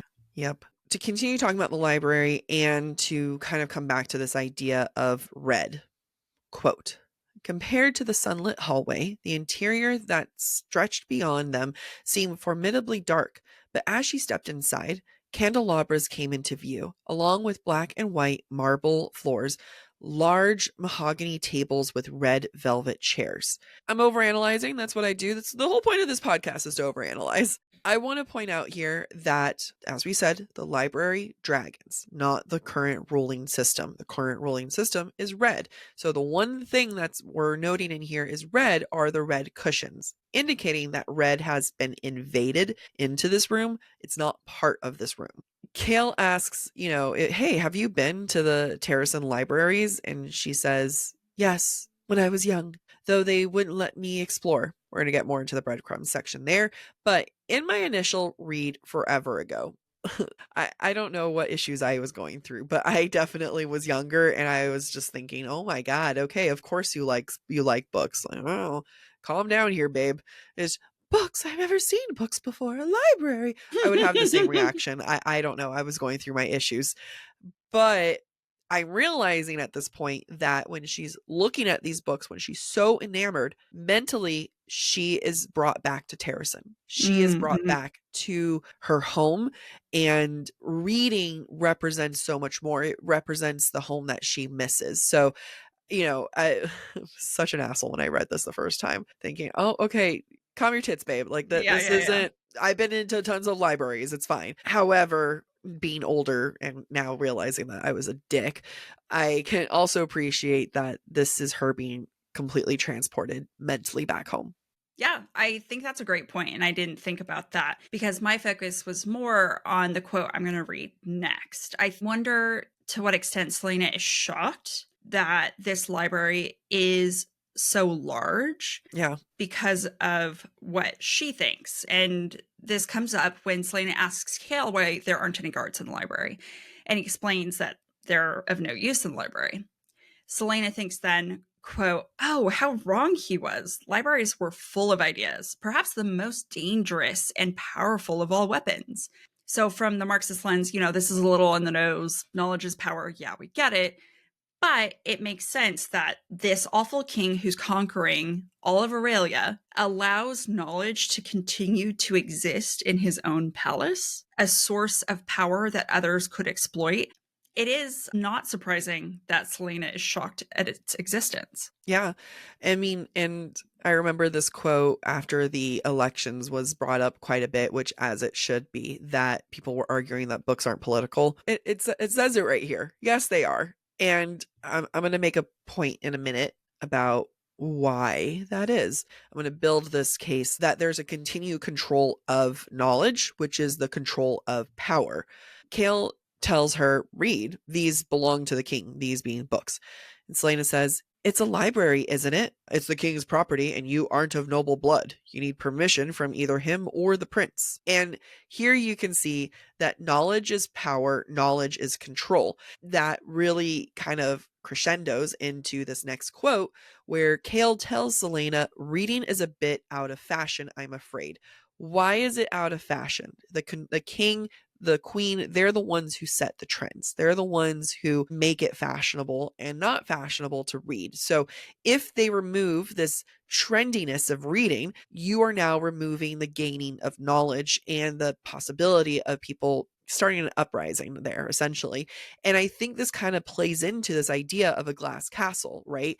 This, oh, we're so open. We have a library of 1 million books. Anyone can go in there and read. But if you do it, then you're not cool. And we're going to laugh at you. And you're going to be so embarrassed you have to leave. Yeah, I think that's a great point. Again, this is all about perception. If the public views that the king views that reading is out of fashion, they want to win the favor of the king, they're not going to engage. Unlike Selena, who is, the antithesis of this king, who does not agree with anything the king has done. I love this. What's the word I want to use? I love this convalescence. Merger? Yes. Of Okay. fashion and books. Yeah. Where, it's not literally fashion, it's not literally dresses, but the idea of fashion and trends being applied to books, and Selena's love for fashion and how it makes her feel powerful. We have these two things that could give her power that are being controlled by others. It mimics one another, right? Her love of fashion and her love of books, both of which are completely controlled. So from the library, she goes back into, I think she's in her room at this point, but she admires the piano that's there. Quote, instead of reading, she could perhaps use the pianoforte, but well, it had been a while, and she wasn't sure she could endure the sounds of her own stumbling, clumsy playing.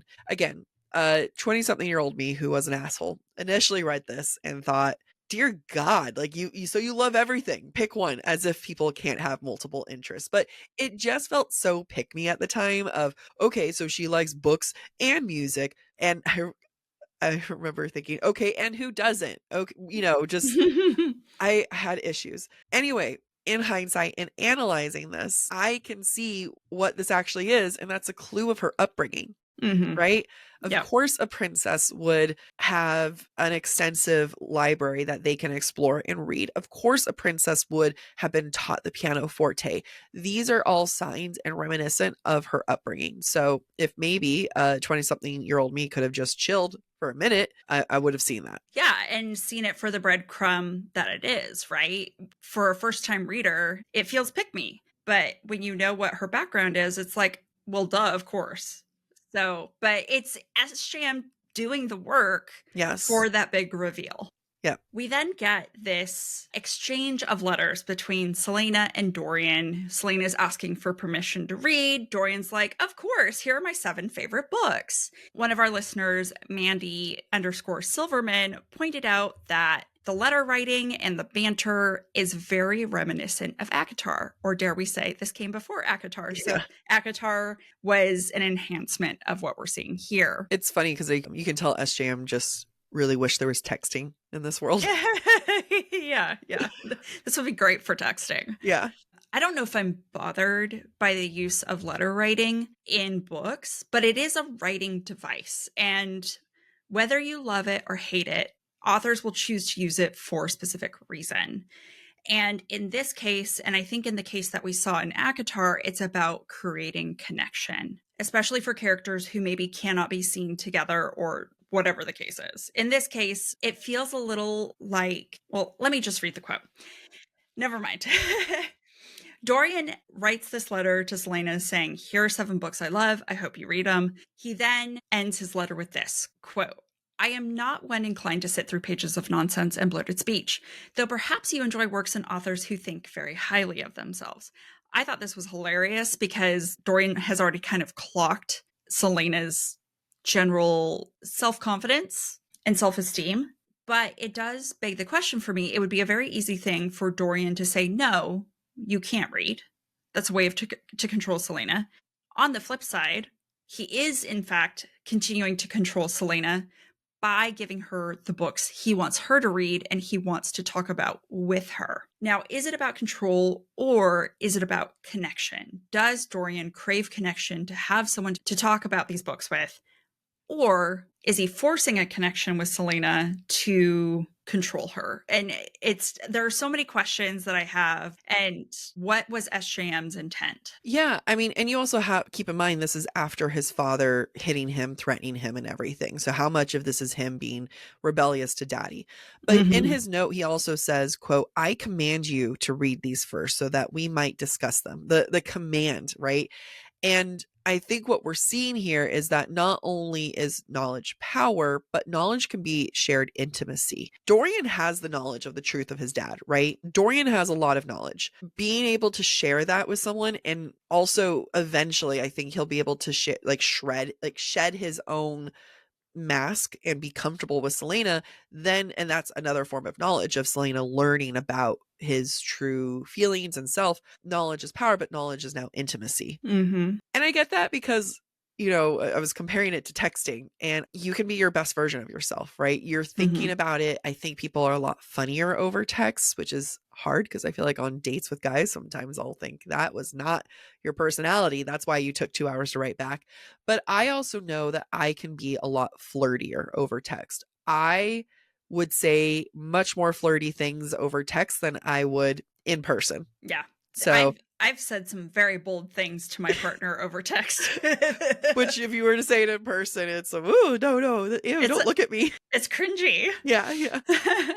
I love that you're making this connection between knowledge and intimacy, because one of the biggest gripes people have about Celaena Sardothien and Aelin as we continue the series is how much she keeps to herself. Yeah. And how much, if we translate intimacy, she withholds from people. And who's the one person, which we're not going to name, but you can tell when there's someone that she'll have a lot of intimacy with due to shared knowledge. Yeah.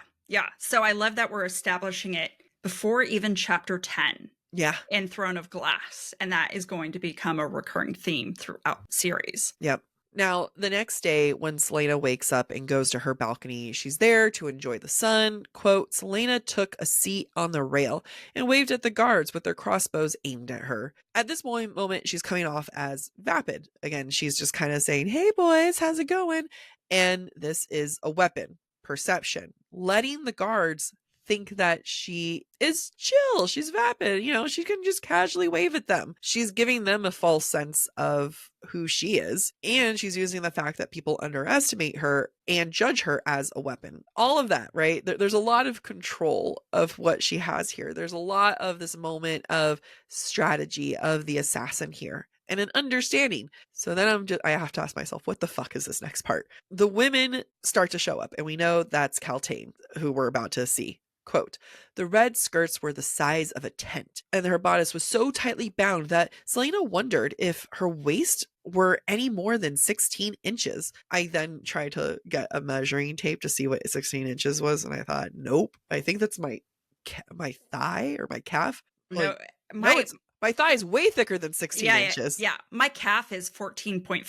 So my calf is probably closer to 16. Wow, okay. And there's an immediate sense of competition. Celaena is threatened when she sees her. Immediately, she clocks the thinness. She clocks the red. Rather than describing her skirts as large, very poofy. I don't know. She describes it as a tent, which within itself, you think circus, right? Yeah.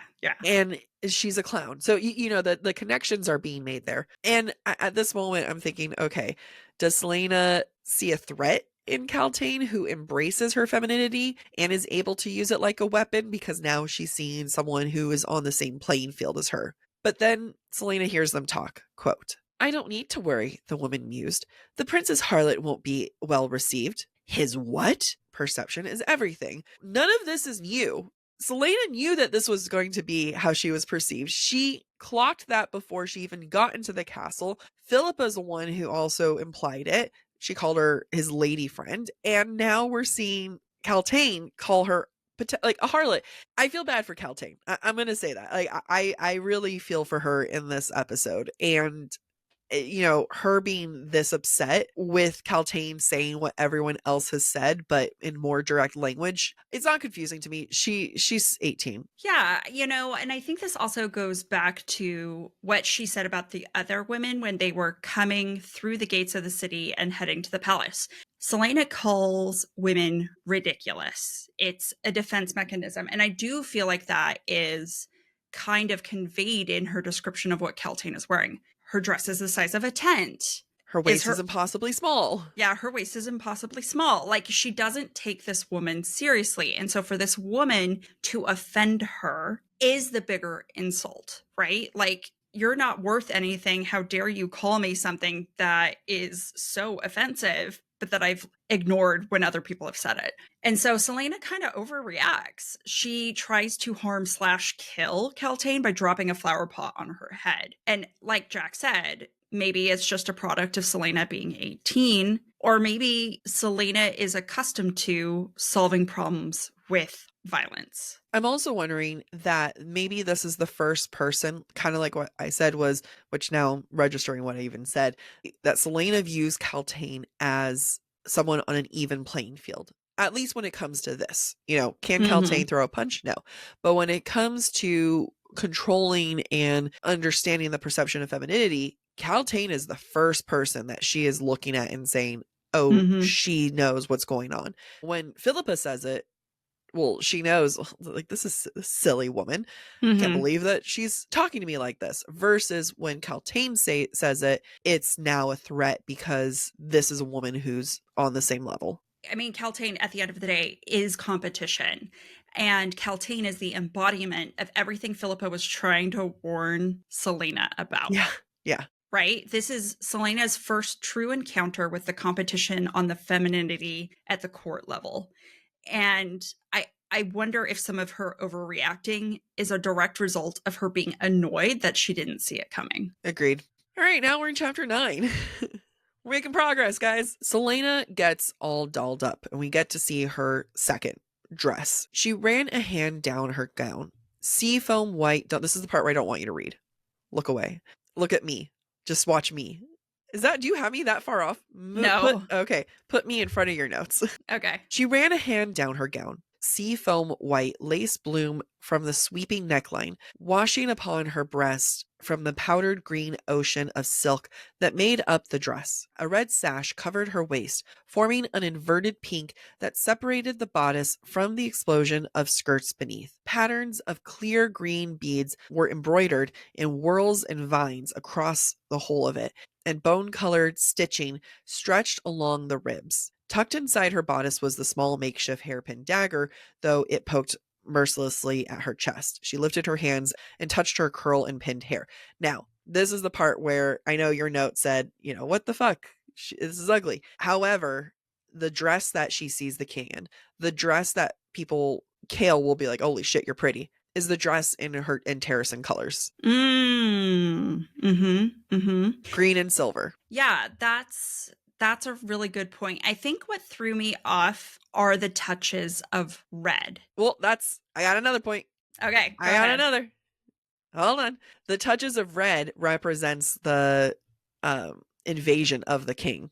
Like the fact that it's cut, it's a sash that's around her waist. You can say it's almost like a death cut around her stomach. Yeah. Like he's gutted her and her family. Yeah. And she's wearing red slippers, which, I can see through what you're suggesting that her feet are being led by the king. She's being controlled by the king and what her actions will be. Yep. I think you make a really, really great point.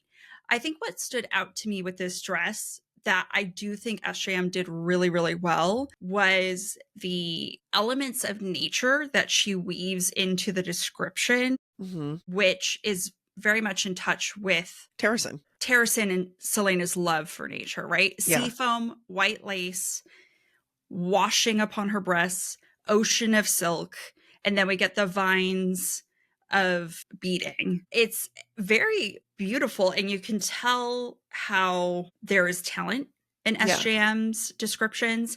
And I think maybe one of our listeners in past comments has said, like, why the hell does SJM spend so much time on describing clothing?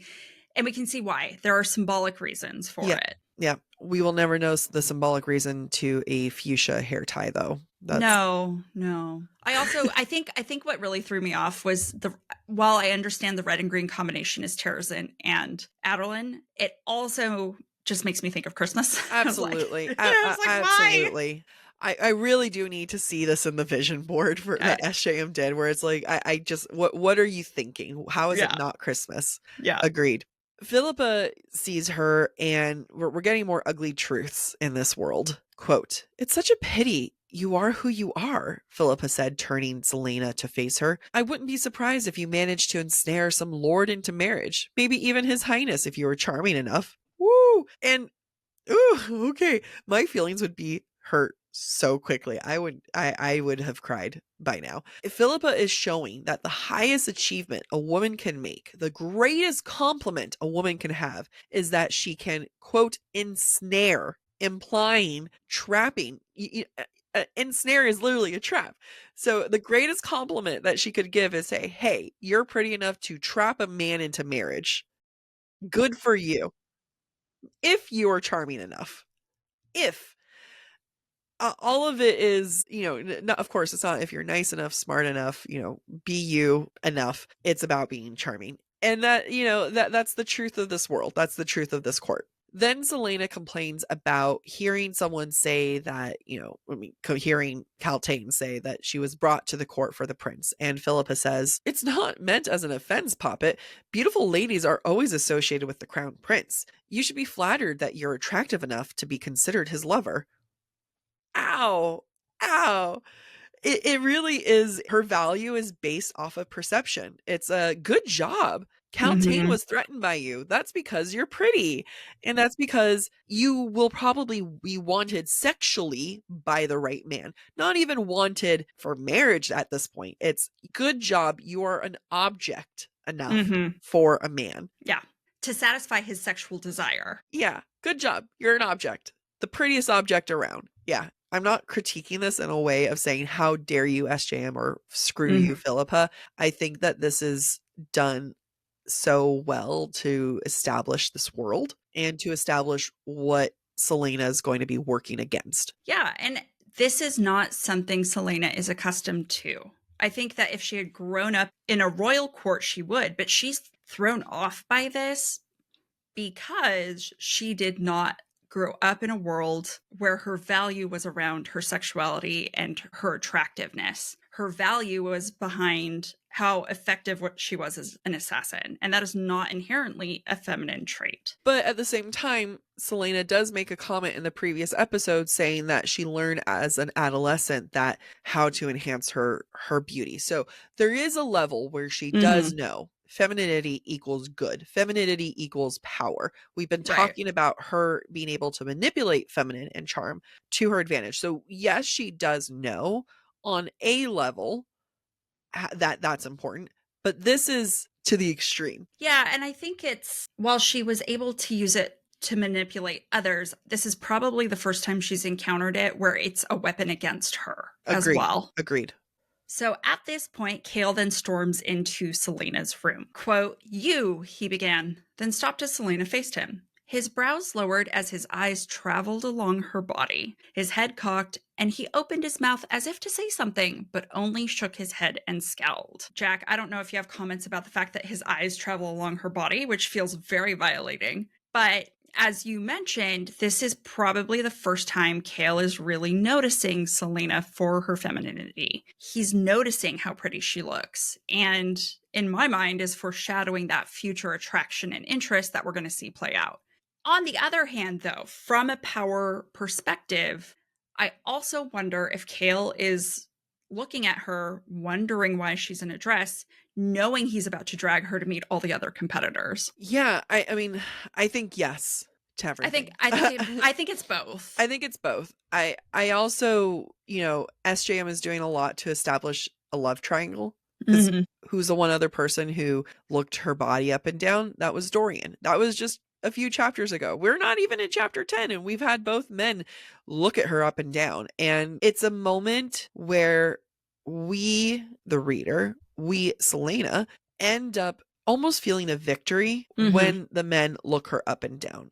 And I can at least applaud the fact that there is a sense of, you're into me, of looking me up and down, versus they're looking me up and down, what's wrong with me? Is there something out of place? So I can at least applaud that being the takeaway, because I know for me, I just would say, does this not match? Does this not look good? Is there something wrong with me? And, but at the same time, when I'm feeling confident, look me up and down, and I'm thinking, damn right, I look good. So you do get a sense there, but I agree. I think this is a combination, and we do know that he thinks that she's pretty. Yeah. I'm not surprised that the moment where she takes men's breath away, who look her up and down, because we're about to see the king examine her too.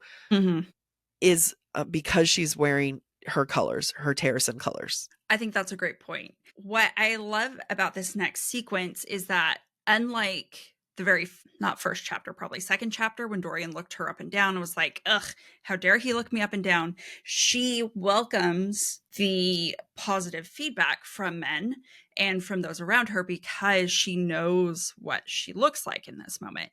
And I like to think of her right now as a battery being recharged. Every time she gets an appreciative glance or someone says something about her appearance, it is powering her up because it is giving her that confidence she has been lacking since she's been a slave. Quote, she smiled at the guards outside her door, and her smile burst into a grin at their exchanged approving glances.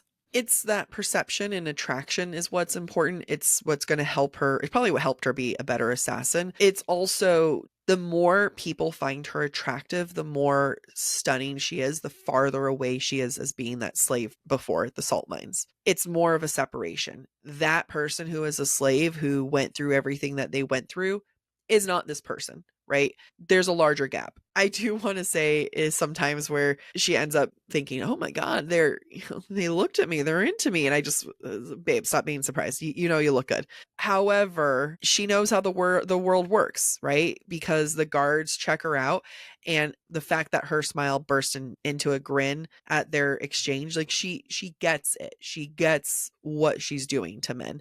I think what I'm also seeing with this kind of contradicting moments is the fact that she doesn't fully know what to do with it. I think she does, in theory, know what to do with it, but she's still figuring it out. To me, what this comes across as is she's out of practice. She's been in a salt mine for a year. And yeah, she knows she's attractive, but on one hand, I could also see her being like, have the times change, have the trends change, that what I think is attractive is no longer attractive. And so she's getting the reassurances that no, what you thought continues to be true. So they're on their way to go see the king, and Celaena is nervous, but keep in mind that it's because she's trying to hide her real identity at this point. Quote, her arms became heavy and she forgot about her aching feet and crushed ribs. In the garden, the queer, off-kiltered clock tower began chiming the hour. They reached the top of the staircase and rushed down a long hallway. She couldn't breathe. There's a lot happening here. She's starting to kind of have the beginnings of a panic attack. And it's a good use of the clock, right? We spent some time on that clock earlier. We got to see that in the previous chapter of just, hey, clock is scary. So, of course, now this clock is counting down to her own anxiety and fear. There's not much time left. Next quote. The earth was far below, far, far below. They were in the glass edition. She didn't want to be here. She couldn't be in the glass castle. It's that panic. She's now being forced to face her fear. So at this point, the glass castle represents the king. And he is her greatest fear. That is the man who ruined her home, who killed her parents, who took everything away from her.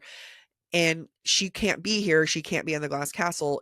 I can't see him. He's going to recognize me. And as she gets nervous, I feel like Kale gives her some really good advice about the king. And I think we should all remember this, except not really, but we should all remember the first half of this. He's just a man, but a man you should treat with the respect his rank demands. Again, let's just remember the first part. He's just a man. But it is some surprisingly good advice here, and it's the removal of perception, right? And it's the embrace of reality. The reality is, hey, he's just a man. He's got a lot of rank. You should respect that. So he's taken that perception away. He's inserted reality. And it's funny because, yeah, he's just a man. We'll come back to that. I had to ask myself when I was reading this section, how does Kale tell that Celaena's nervous? Because usually I would say Celaena is good at hiding when she's anxious. So for him to recognize it is very telling. It's telling that she's not hiding right now. She does, in fact, feel very vulnerable and is very revealing, just like the glass castle is. Just before they go in to see the king at the end of the chapter, Kale tells Celaena, quote, "You look rather pretty today." Celaena raised her chin as they entered the crowded room. Now, I think Kale has a pulse on Celaena. He knows that she's anxious. His advice about the fact that the king is just a man helps, but it hasn't overcome her anxiety, so that when he compliments her, it bolsters her and gives her the confidence to move forward, walk in with her chin held high. I think Kale was speaking honestly but he's also feeding into what Celaena needs, and that's power. I get that. I do too. I always love when my friends tell me I look pretty. I love it when a stranger tells me I'm pretty. I love it when a guy that I find attractive tells me I'm pretty. It's suddenly try to stop me. You can't. Yeah, yeah. I mean, I know you are like me, so we replay those encounters A when lot. we need to. A lot in my head. Yes. Yes. We then get into chapter 10, and this is the first time, I don't know if you noticed, I'm sure you did, Jac, that the floor of the palace is described as something other than plain marble or white. Quote, she saw the floor first, red marble, its white veins illuminated in the light of the sun, which slowly vanished as the opaque glass doors groaned shut. Now, I know that Jac has talked about red being this invasion of red, the invasion of the king and his royal family, but this is in the addition. This is something he's built himself, so it represents kind of his seat of power. I also feel like because it's so different from the other sections of the palace that we've seen thus far, it also implies infection or something being tainted, and that reflects the king himself. Yeah, the red, like I said, it's a bit on the nose, but I love a nose because SJM is a new author at this point. It's going to be, like I said, more in your face. But what I kind of like about the red and the white, it made me think of blood and tendons for whatever reason. Or you can look at it as the contrast, right? The white and the red, and they're, good versus bloody. They're trying to battle it out. So there's a lot of ways you can view the red in this marble. As with a lot of SJM's work, there is a lot of different ways to interpret what's happening, and we don't know what she intended, but we like what we're seeing. There are also more implications that things are kind of unusual in this throne room. Quote, a fireplace occupied most of the wall. It was monstrous, shaped like a roaring, fanged mouth, a blazing fire burning within. There was something greenish about the flame, something that made her spine straighten. Now, Celaena is very familiar with fire based on her background and her magic. So for her to see a green flame, something that is out of the ordinary, she knows that it is unnatural. And for us, it's very Valg coded. Yeah. At this point, Celaena's kind of having these full PTSD moments. Quote, it made her bones crack and splinter, made her feel the astonishing cold of a winter long since past. We are getting these little clues about her at this point. We understand that she was found, she lost her family, and there was a winter long since past. And it was bad, right? Not surprising, though, this all happens when the king sees her in royal colors. And her royal colors in the Terrasen green. So now we're going to get the moment where Dorian takes in Celaena. An expression of surprise crossed his features when he beheld her in her finery, but it quickly melted into a wry grin as he looked towards his father. She might have returned it had she not been focused so much on keeping her hands from shaking. We have this moment of Dorian also being entranced by her beauty and how she looks. But additionally, I would like to point out that there's a feeling of ownership and pride from Dorian, right? He's almost shocked with how she looks and he feels smug about it. He grins at that, but it's not the kind of pride that he would feel proud of Celaena. It's the kind of pride of how she looks and the fact that he's the one who chose her and he's the one who gets to show her off. And the fact that she wants to match his grin in a way is, I feel like, her trying to meet him on the battlefield of trying to even the situation, because his grin is pure ownership. His grin is purely, oh, you're my champion. I'm the one who found you. You're like, I get to display you now. And she smiles back at him almost as if she's in on the joke. She's in on the situation. She is not in on anything. She's been forced here. Yeah. It's her trying to take back control that she doesn't have. Yeah. Celaena then sees the king's sword that I believe is pronounced Nothung. I forgot to listen to the audiobook prior to this, so I apologize if I got that wrong. So this is the first sword of many swords we're going to come across in the Throne of Glass series that are named. And when something is named, especially an inanimate object, we got to look it up because obviously SJM has prescribed meaning to it. So Nothung may be derived from Gram. In Norse mythology, Gram means wrath and is a sword that was used by Sigurd to kill the dragon Fafnir. Graham is also known as Balmung or Nothung. In modern German, Nothung, which I'm sure is pronounced differently because it's German, also translates to child of need. Just putting that out there for us to think back on for the future. I think the most relevant meaning to me is the meaning of wrath. Now, as Celaena looks around the throne room and she sees all the competitors and all of the sponsors, Celaena counts that there are 23 other competitors. Quote, 23 men stood between her and freedom. How many men did she kill when she nearly escaped from Endovier?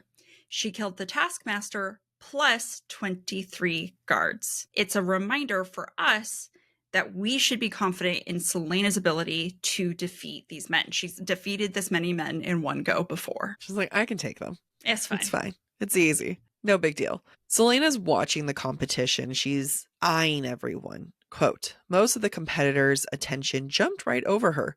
She gritted her teeth. The dress had been a mistake. Now, I would like to say that this is not how Celaena's been thinking, right? I feel like she's enjoyed sometimes people's underestimation of her. Now, there's been times where she gets annoyed when Kale underestimates her. So I'm not saying it's going to be completely against what she's thought of here. But the fact that people are not expecting her to be a threat is a way for her to manipulate them. So, that's the normal mentality. So why is she now not thinking the way that she's been thinking? And I think it's because she's thrown off kiltered because the king is there and he might discover her true identity. There is a bit of a conflict, right? Of her going back and forth of, why don't you see me as a threat, to, haha, you idiots don't see me as a threat. And I think it kind of shows you where she's at in these tense moments. When she's more stressed, she gets annoyed that people don't see her as a threat. I completely agree. The king's presence is definitely part of it. She's just been through this sequence where people are complimenting her or appreciating her for her appearance. And what I'm seeing then is she is an 18-year-old who is seeking, for lack of a better word, words of affirmation. She is seeking affirmation that she is being perceived the way she wants to be perceived. So for her to walk into this room and to not be seen as a threat goes counter to what she's expecting. She's expecting to be seen as a threat because she knows what she's capable of, instead of being like, aha, they fell for my disguise. I think part of that is what we've seen with Philippa the last 24 hours. Philippa has really thrown Celaena off her game. Philippa has taken away the power that Celaena places in clothing, disguising a threat and making it more about you're not playing the game in court. So she is focused more on attracting the attention of men in a way that makes her feel pretty, instead of being focused on not attracting the attention of men and focusing on being powerful. I think this also creates a situation where instead of feeling underestimated, Celaena is starting to feel like a prime target, because a woman who they don't take seriously is the easiest person to kill on the battlefield. So in some ways, instead of blending in, she's standing out in a way that is going to work against her. Yeah, absolutely. This is a young adult book. Not every single thing has to be brought back to things I'm about to say, trigger warning. Whenever I'm in a room full of men, I'm always uncomfortable. I think about how many men could I try to overpower and stuff. And there's never the conversation or threat of sexual assault. I'm wondering, once we go forward, if there are underlining aspects of that. I'm just flagging that because you have a lot of men who are assuming they can overpower her. And at this point, without a year of training, with her still being weak, they could. It's not said, it's not pointed out, it doesn't always have to be there. But if you're going to have a world where women are seen as things to be manipulated and their greatest worth is ensnaring a man, sexual assault is part of this world. And I'm going to be keeping an eye out for that, because it's just, this isn't part of my notes. But as we're talking about all these men just kind of like glancing over her, she's a beautiful young woman. Mm-hmm. And these are criminals. I was about to say, these are criminals. I'm confident some of them are guilty of sexual assault. Yeah. Not that all criminals are guilty of sexual assault. No, there's plenty of non-criminals. There's plenty of non-criminals that are that. Yes. I just wanted to flag that we recognize it too. But we're just saying that this is an unsavory group. Yes. Now, against Kale's warning, Celaena looks at the king. Quote, by accident, her gaze slipped onto the king's face, and she found his dark eyes staring into hers. The king smirked. Her heart threw itself backwards and clung to the bars of her rib cage. Murder. He should be hanged from the gallows. He had killed many more than she, people undeserving and defenseless. He'd destroyed cultures, destroyed invaluable knowledge, destroyed so much of what had once been bright and good.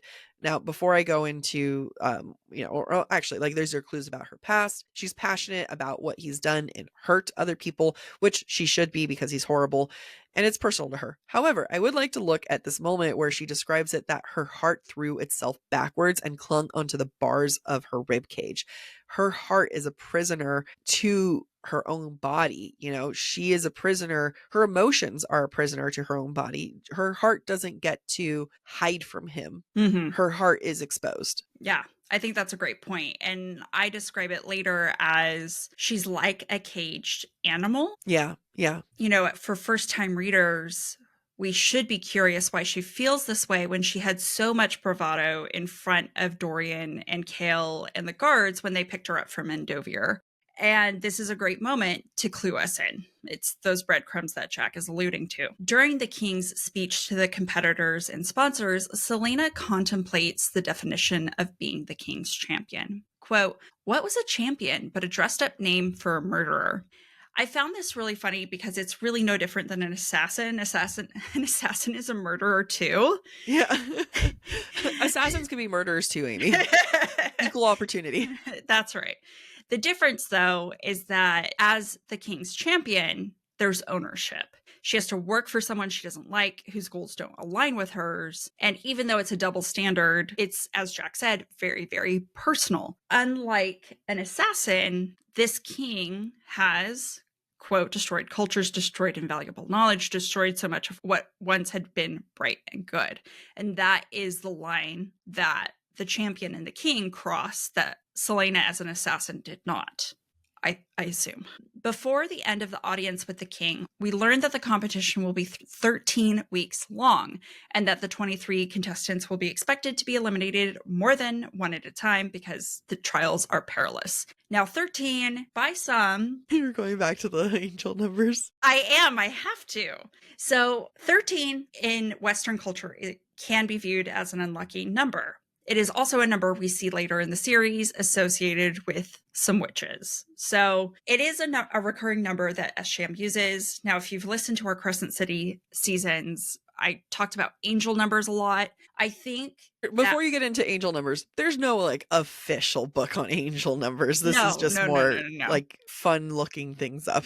Yeah, this is just Google it and different websites will tell you different things, and it is what it is. But I do feel like what we've seen in other Estriam works, especially later in her career, is that numbers mean something. And so because I know this number to recur in the series, I felt it important to look up.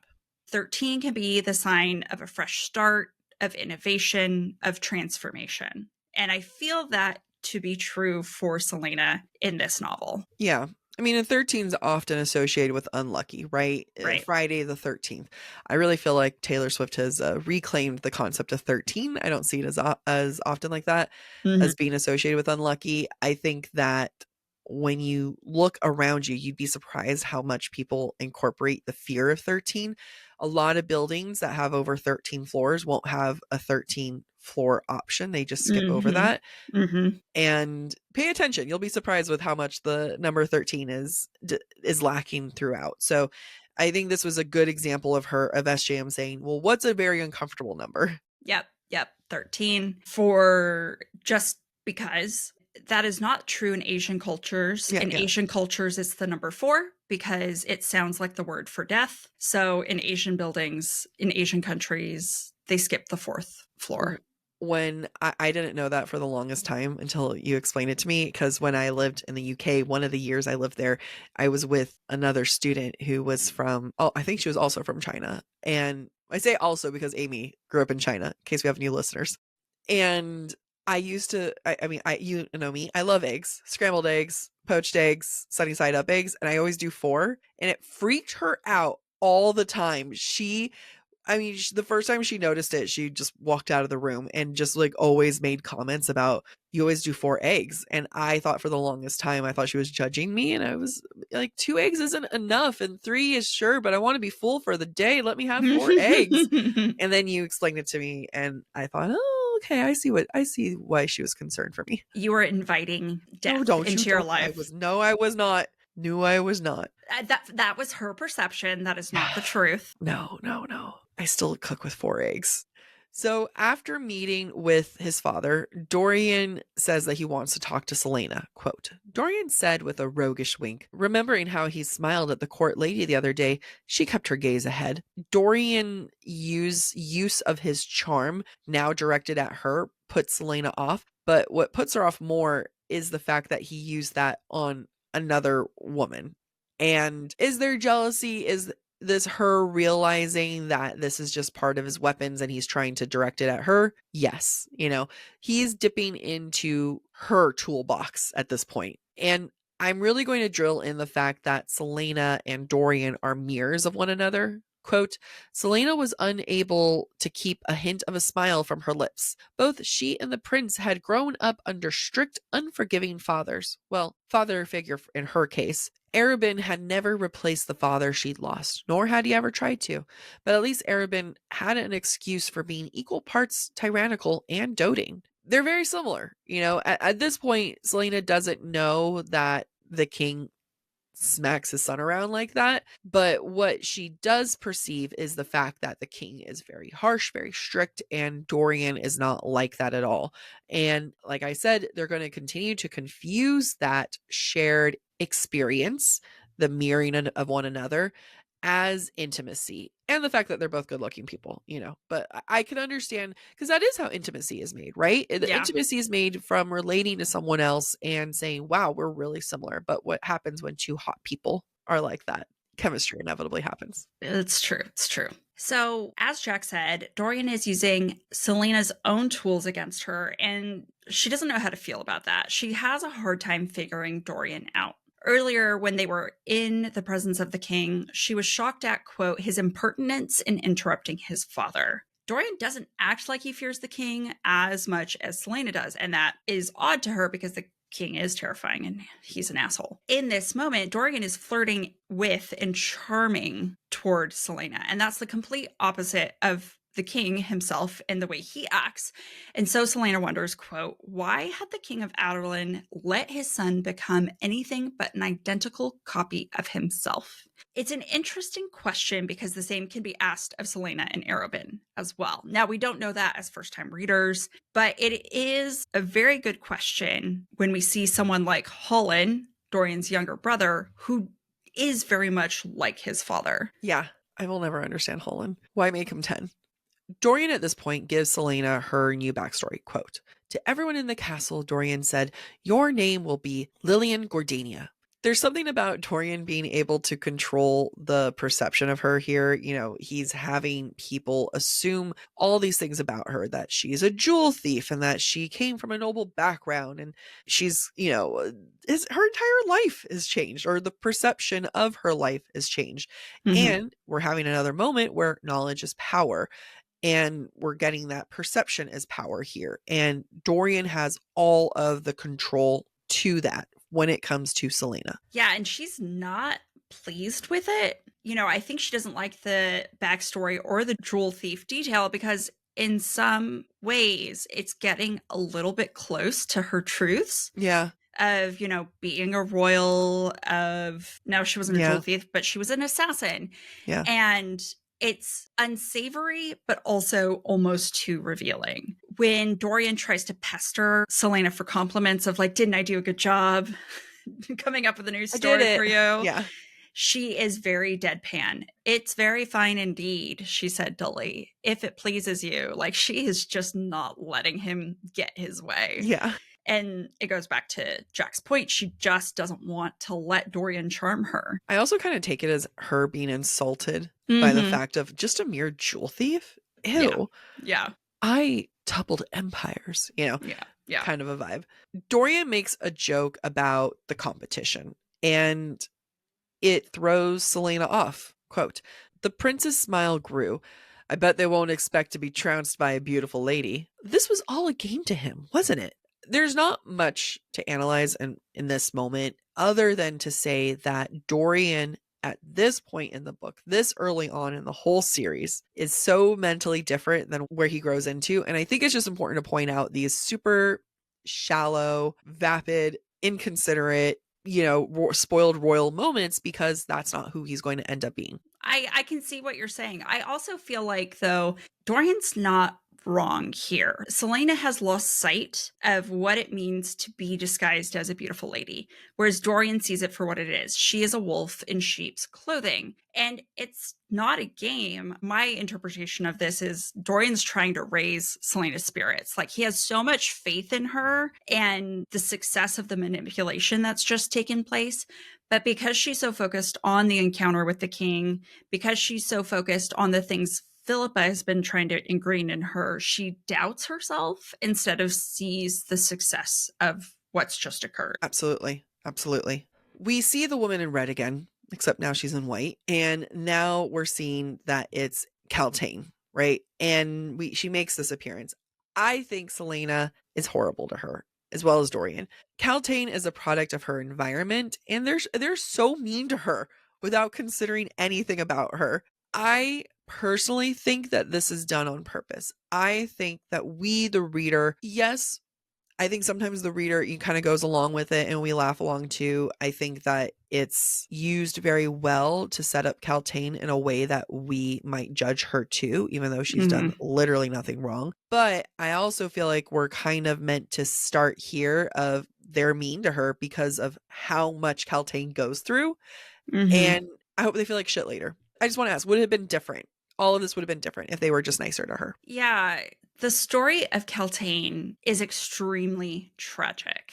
And I did not expect it from SJM's early work, just the amount of tragedy that surrounds Caltaine. And I think you're right that what's happening here is that she's being underestimated, undervalued, so that we can feel that tragedy even more in the future. I don't love it, but I love it.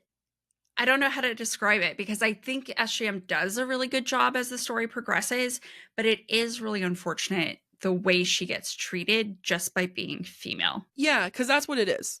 They're treating her like crap because she's a woman. Both of them. Both Dorian and Selena. Caltaine is a woman who is attractive. Caltaine is a woman who's just trying to play the game of life at this point for her. We get clues of her addiction a little bit earlier. Even when we just see her as the woman in red, she makes a comment about wanting to go smoke a little bit more. We get her on her way to go see Duke Parrington after this. So we get these clues about her, and I look forward to analyzing the reveal of how hard her life is and how far she descends, because I wonder if this was a commentary that SJM is giving us of do not judge a book by its cover. Two of our main protagonists are doing that right here. You, the reader, are doing that here. You're following further tricks. This isn't even first person, This is, it's a narrow third person, but we, the reader, should be doing better about removing ourselves from them and saying, oh, this is actually bad. Yeah, the irony here is that Selena is judging Caltaine for her appearance when Selena has also just been judged for her appearance. Yeah. And so it's this huge double standard that appearance is not everything, and Selena should know that the best, but she only applies it to herself and no one else. Truly. And I think Selena cares more than she likes to let on. Quote, Caltaine's voice was high but smooth and calculated. She'd changed. She now wore a gown of white and gold, which, by the way, Selena knows Dorian likes because Caltaine said it earlier, that despite herself, Selena greatly admired. She was unfairly stunning. These are not the words of a young woman who doesn't care about Caltaine and what she looks like. This is the observation of someone who cares and feels threatened by Caltaine. And I think it's easier for Selena and for us as readers to write Caltaine off through the lens of jealousy rather than taking the time to take her seriously. Just to butt in real fast, we get this moment where Selena realizes, and we know, like you said, Dorian prefers white and gold. And, before Caltaine was wearing red and now she switched to white and gold. From Celaena's point of view, what we're seeing is she's just trying to kiss up to the prince, which is yes. But what we saw before was her wearing red. And yes, that's a representation of the royal family, the royal court, and it's supposed to show that Caltaine is fully immersed in this royal court and how she acts and how everyone's treated. However, I also took that as a moment of saying, maybe I should stand apart. Maybe I should wear red. I know everyone else is going to wear this color. And what we see is Caltaine folding to the mold, folding to what is expected. Caltaine wanted to be separate, wanted to wear the red, and something happened between then and now, whether it's her own insecurity or other people pressuring her. But Celaena kind of interprets it as like, and we the reader kind of look at it as, oh, she's just trying to kiss ass. Of course. Yeah. And I'm going to talk a little bit more about that later, but I think what we're seeing is, and I think you've already said it, Jac, Caltaine is a product of her environment. Give the woman a break. Yeah. Because of the narrow point of view of this scene, of the perspective in general, the narration tries to convince us, and Celaena tries to convince us that she doesn't really care, despite all the signs that point to the fact that she does. Quote, "The assassin might have bothered to care about the slight from Caltaine if she had any interest in courtiers. Celaena's trying to distance herself from this idea of court and courtiers by calling herself an assassin. She's trying to create distance, but I think she's trying to do it for her own benefit, not for the reader's benefit. She's trying to tell herself, you don't care, which I think is not true given everything that we've just seen. It's a very obviously this isn't true moment. She's lying to herself. Celaena's just not obsessed, but very focused on Caltaine's body. Quote, "Celaena studied Caltaine's narrow waist. Was it really that small? Or could she barely breathe in her corset?" Sometimes writers, to today, I see this all the time. They'll describe a character who is thin, but in order to make them seem relatable, they'll add an even thinner character just to say, oh, well, I can't imagine being like that, when we know for a fact this doesn't even make sense because she would still be deathly thin at this point. But we know for a fact Celaena is thin. She is not a mid-sized character or a plus-size character, and there's different ranges of thinness. But it's the hyper-focus and fixation on Caltaine's body that I feel fascinated by. I feel fascinated by her fascination and comparison. Like I said, we know that she's thin, but like, why the competition? Why do you have to make her body a threat? And that's a very female thing. I get it. Like, this is a very female experience, the experience of young girls going through their own body. I compare myself all the time. I am in my bathroom, I look at my body and I go, oh, not too bad. I go out into the real world in the middle of Los Angeles and I am a depressed person. So I don't want to say that Celaena isn't part of that, but it's just it's hard to see that sometimes. Yeah. And this is one of those instances where SJM as a writer doesn't have to make this Celaena's reality. Yeah. It's relatable to us as readers because we are female and we have gone through this and continue to go through this ourselves. Nevertheless, as a writer, that doesn't have to be the character's focus if the writer doesn't want it to be the focus. It did feel like an insertion. It does feel like an insertion. And to me, that speaks to SJM's youth as a writer. Mm-hmm. It speaks to the youth of the character.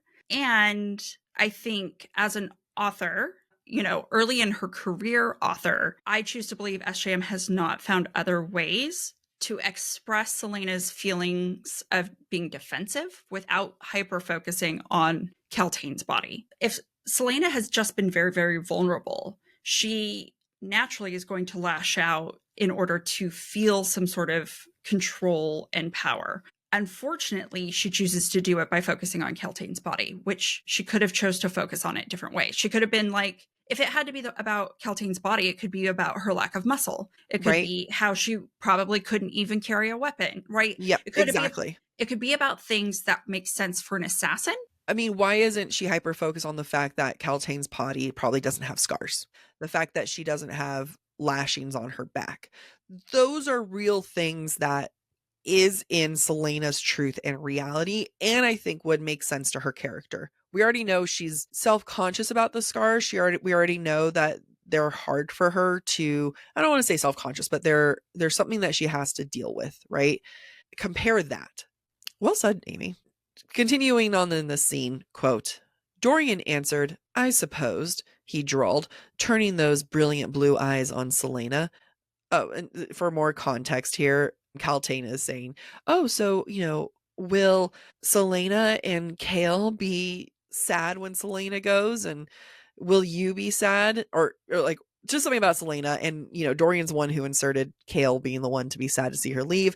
And then he's now inserting himself in this narrative. Quote, Dorian answered, I suppose, he drawled, turning those brilliant blue eyes on Selena, that it will be difficult for Lady Lillian and I as well, perhaps more so. He just claimed that both men have a claim on her. Now, Scandalous. scandalous. I mean, kind of a self-fulfilling prophecy here. Both of them will have a thing with her. However, he flat out said that Kale would be sad to see her go, and now he's saying that he'll be sad to see her go. And while that is a fan fiction that I am totally on board with, if you make them older, he is hindering her reputation. Mm-hmm. What he's hinting at is Dorian claiming Selena sexually, not just with him, but with Kale. That's super damning for a woman. Oh, yeah. You think she's not going to go and gossip about that? If you're trying to tell us that Caltaine and their perception of Caltaine is that she's probably gossipy, very vapid, very going to go and talk shit no matter what, you just gave her a lot of fuel to the fire there. And to claim anything sexually about someone else is just not okay either. It's do not own that what I would do. I mean, I would do. I've seen the potential fan art of this. Oh, I haven't thought about it. Oh, I've seen some fan art on it. I'll send it to you. It's really unfortunate because Dorian is being such a douchebag.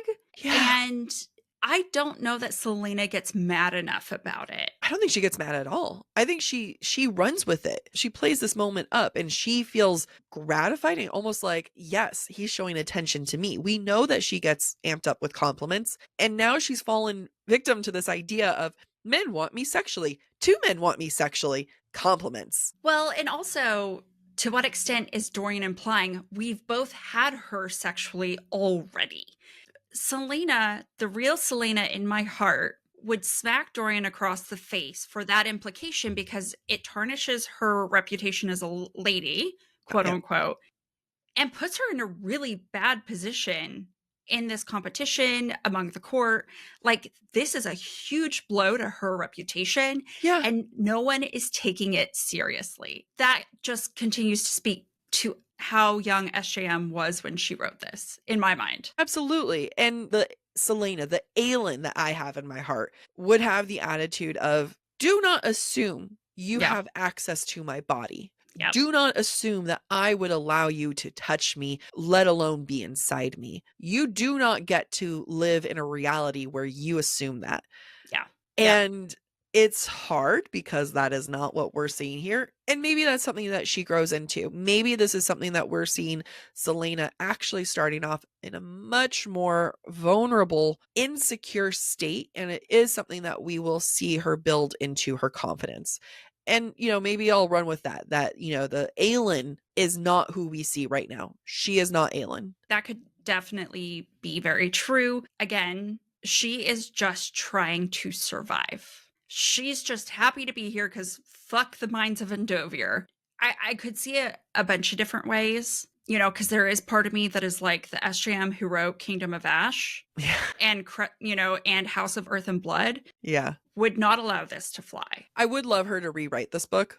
Mm-hmm. Keep a lot of things similar, but just give it another whirl at things.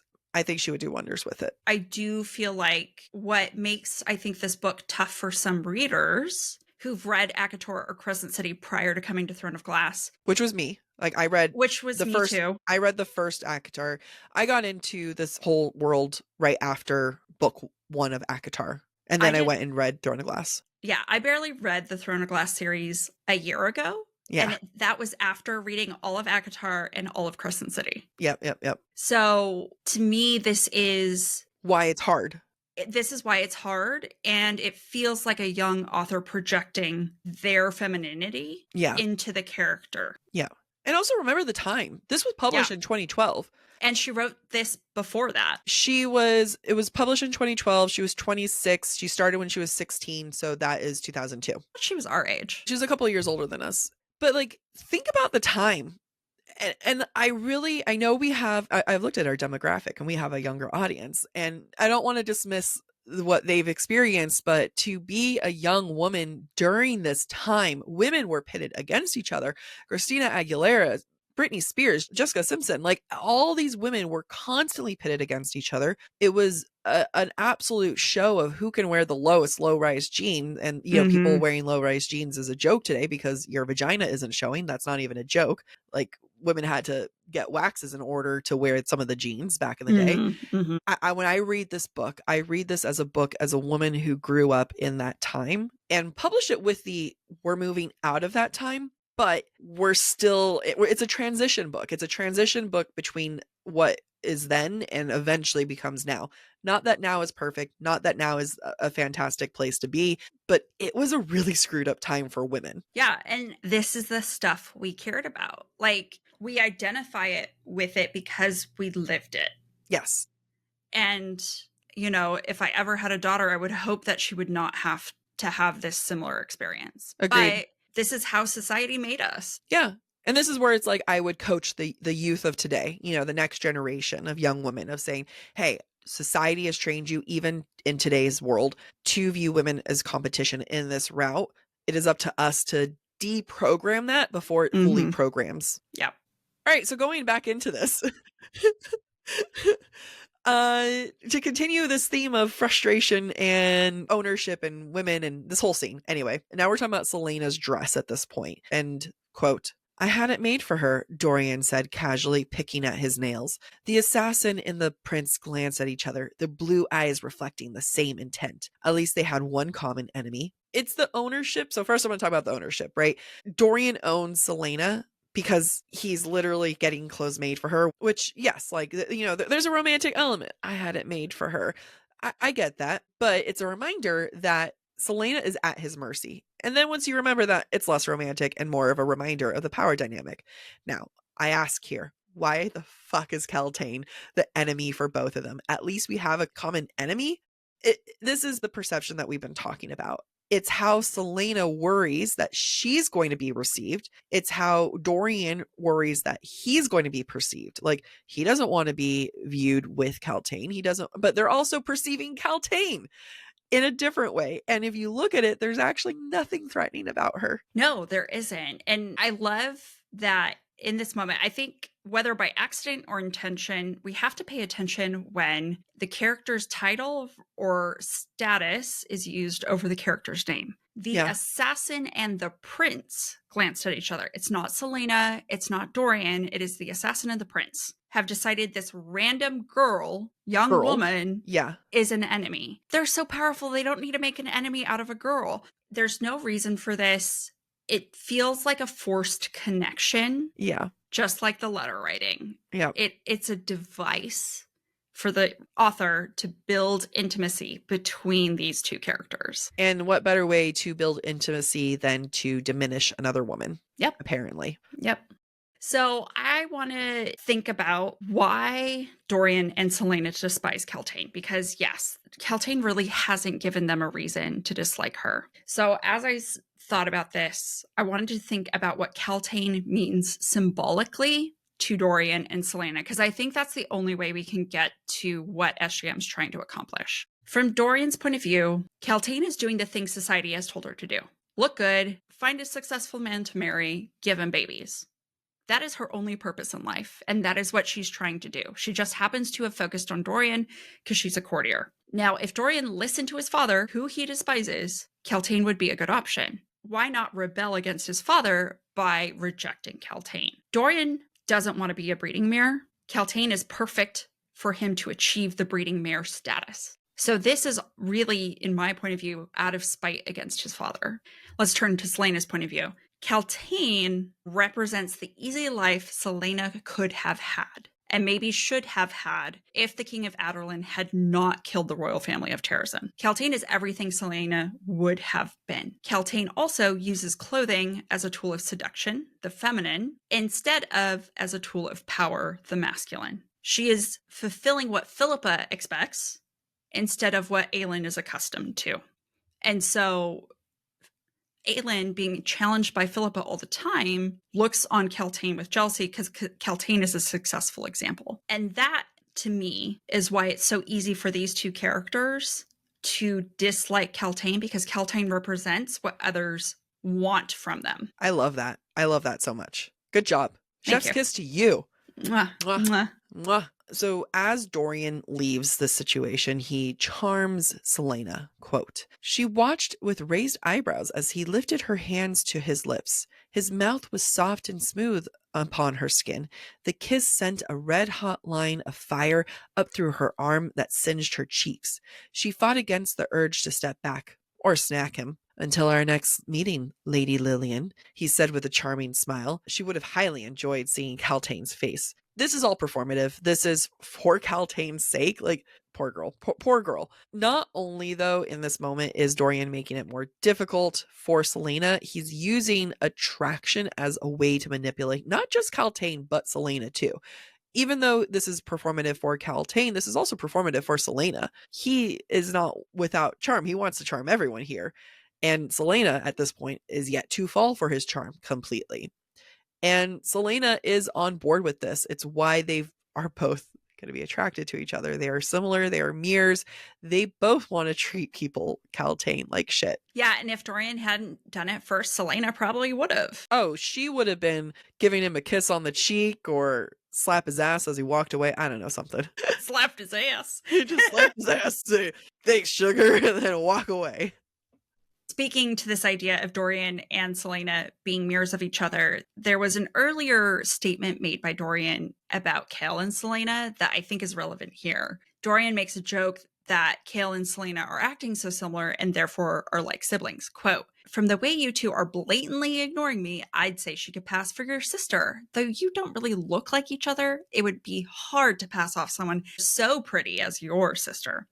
And that's what's happening here with Dorian and Celaena. They are acting the same. They could, in fact, be siblings. And I like that because in the end, they actually do love each other like family. Yeah. It's almost a self-fulfilling prophecy. I feel like there's a lot of self-fulfilling here. Yeah. Yeah. And to what extent did SJM know where it was going to go? And she does that tongue-in-cheek, laughing to herself. Yeah, absolutely. Even Chaol, though, sees the mirroring between the Prince and Celaena, which is funny because Dorian says, "Chaol and Celaena, you guys could be siblings. You're ignoring me." And now Chaol is looking to see the similarities between the two of them happening. Quote, "You and the Crown Prince share the same sense of humor, it seems." Then Celaena says, "Perhaps he and I will become dear friends and you will be left to rot." Love triangle. Love triangle. Right from the beginning. I love a good old-fashioned love triangle. And I'm going to examine this next moment that people are probably not going to like. Chaol says, quote, "Dorian is more inclined to associate with ladies of better breeding and beauty." She whipped her head to look at him. He smiled. "How vain you are." She glared. "I hate women like that. They're so desperate for the attention of men that they'd willingly betray and harm members of their own sex. And we claim men cannot think with their brains. At least the men are direct about it." The contradiction here, it hurts me. Like it really did hurt me to read this. And we are giving grace to her age, to SJM's age, but we have to analyze this moment. So I'm going to start with this part first. The fact that Chaol insults Celaena, tells her why Dorian won't be with her because someone with her breeding, and it's hilarious because she's a princess, who better than with her. And the fact that it's Celaena's instinct, though, to insult women. And we've been seeing that as a go-to here. We saw that before they even entered the palace with the peasant women smiling at Dorian. And then she calls them ridiculous, right? We see that with Kaltain, and she thinks that she's, some kind of idiot. And now here she is claiming this false sense of feminism, that we see in media and writing. It's this, I'm going to say something absolutely true and feminist, but I'm not going to apply it in reality. She's not a girl's girl. That's the fact. Celaena is not a girl's girl. And I don't think historically SJM is very good at writing characters that are girls all the time. They develop into it. What's funny to me about this quote and tragic is that if Keltane said this about Celaena, it would still be true. Yes. Right? Keltane could very much say, I hate women like Celaena. They're so desperate for the attention of men that they'd willingly betray and harm the members of their own sex. It is the exact same thing Celaena has been doing. And she lacks the self-awareness of that. Yes. I think it's important for us to acknowledge, though, that this is Celaena's starting point, and that the way Celaena and Aelin will develop, we're going to see how her relationship with Lysandra changes. We're going to see how she comes to grow and respect other women. It is a very, very long journey, and we don't know as first-time readers that's in her future. This is a very clear picture of where Celaena is and where Aelin will end. I do appreciate that journey. Yeah. I don't like it. I don't like it. And I'll repeat it again. SJM does do that with her female characters a lot. They'll start isolated, and people might say, what about Bryce? Well, Danica's dead. And sorry, spoiler if anyone hasn't read it, but that happens in like the first couple chapters. But what we see though is the fact that Juniper and Fury for Bryce, she's isolated for them. Farah, she's isolated from her sisters. Aelin, she's isolated from women and does not know how to interact with women. She doesn't get it. And that's something that we all learn. So maybe this is SJM figuring that theme out, and that's just something that she does a lot. But holy guacamole, it is hard. It is a hard read. Yeah. Now, Chaol and Celaena have a bonding moment, and what a more bonding moment way than making fun of Keltane, because let's just kick women more. Quote, they chuckled. Now, at this point, they've gone back and forth. Also, the insult that they laugh at is, I feel bad for Keltane. I feel bad for her father. People are raised the way that they're raised. Anyway, continue. So Chaol says, quote, they chuckled, and he lifted his arm, linked with hers, a bit higher. This is the first time that Celaena gets Chaol to laugh. Chaol has been very closed up. Chaol has been very strict and regimented, and now here he is laughing with her. And I think this would have been a better moment to examine. I think this would have been a better moment to look into. A missed moment as an author, but I just want to flag that this is a huge moment, a pivotal change between the two. I think that's a really good point. And as I thought about this, I thought about some other things that we've read, and I pointed out in the first episode that there are these moments and big emotions where SJM calls out like the meaning of them or what she's really thinking, that they don't need to be. And then there are these other big impactful moments that are less called out. And I think that's a balance thing that as an author you have to figure out. Yep.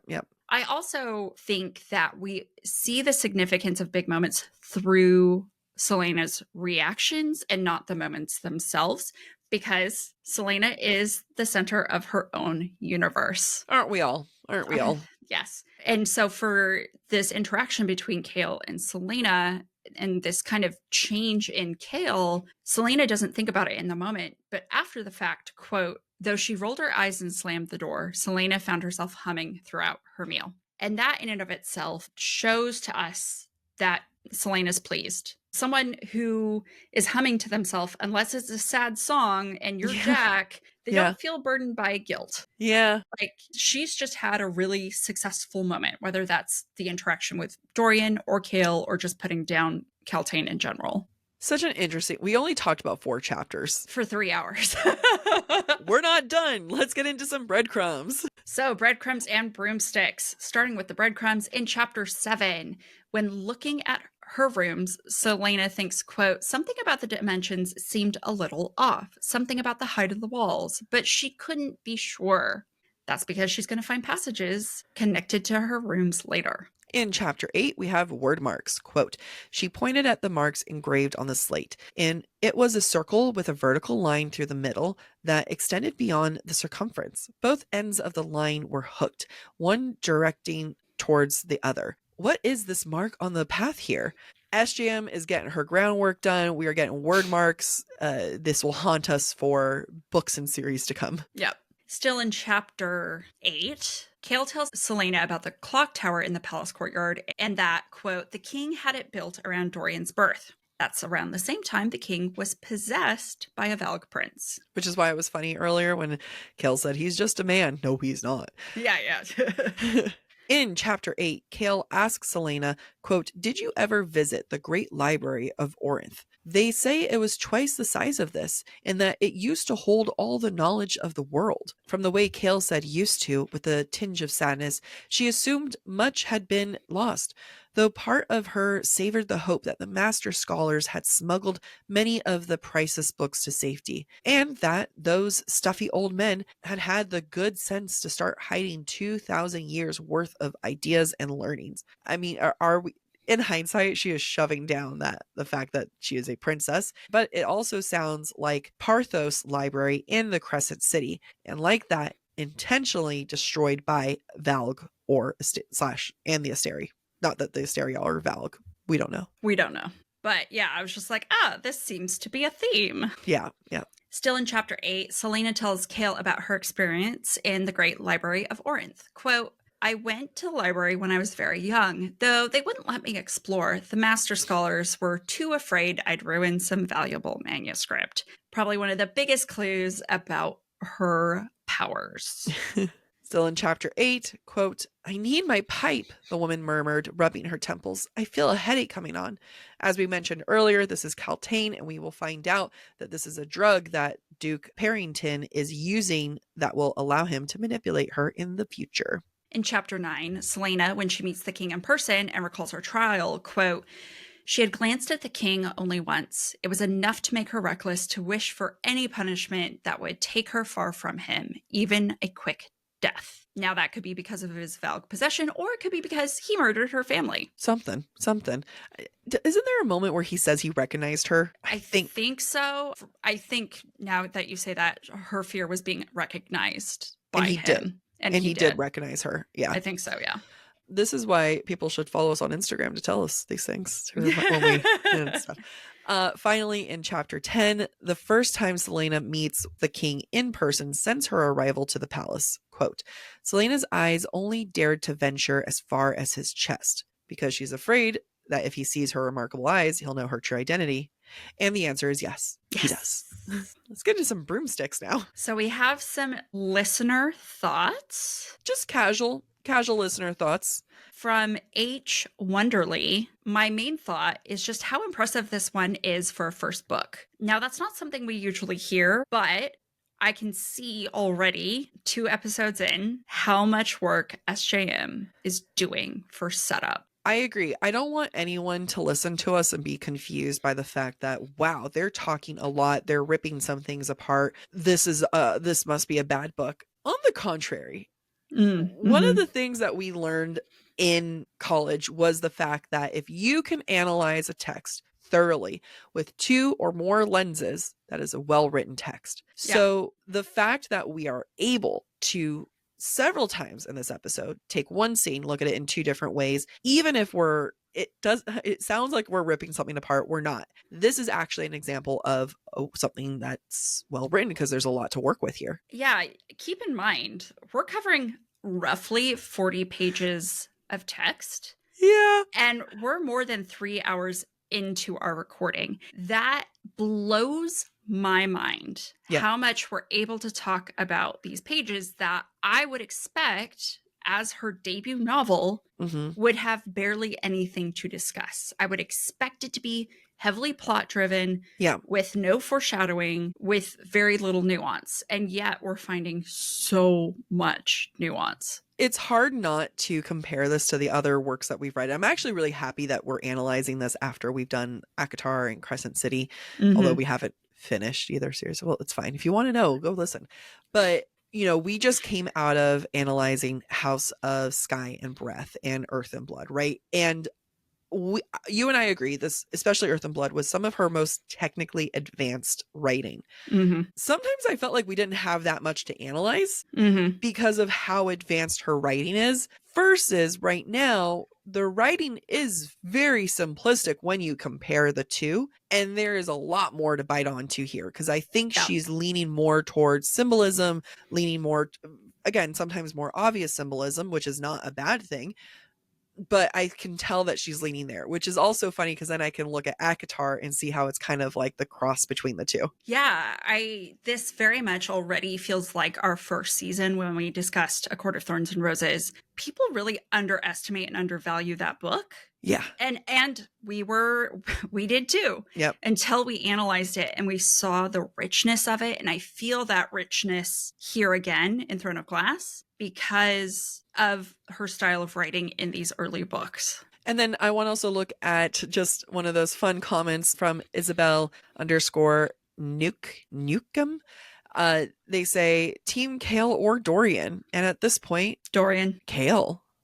Kale hasn't put a woman down, hasn't gone to make Kaltain feel like shit. Isn't that what he and Selena just bonded over? Yeah, but he didn't do it to Kaltain's face. That's so much better. Dorian was picking on Kaltain. I don't know. I think for me, I'm speaking to me the first time I read this. Yeah. It's so obvious SJM wants you to lean Dorian. Dorian, and I just follow her like a sheep. Yeah, and I think, when it comes to the analysis part, and I agree, I was very much a prince and princess get together, woo! Like, it's still rooting for them far too late in the series. Like, I was way too late in the series still thinking that they could get together. I will say, though, at this point, in the analysis section, Kale has done less to Selena and others around him in a harmful way. I think he views Selena as a threat, and that's what she likes. As much as she kind of grumbles about it, he sees her. Dorian doesn't see her like that necessarily. I also think that Kale, even though he also made fun of Kaltain, he didn't actively try to make her feel uncomfortable. Those are all good points. And don't get me, I'm not one of those people who hate Kale. No, yeah. So I think it is too early to ask the question of Team Kale or Team Dorian. But keep asking us, guys. That's fine. Yeah. I mean, I'll have opinions, and it will change with every episode. Absolutely. And then also another comment from Maddie View 2002 official.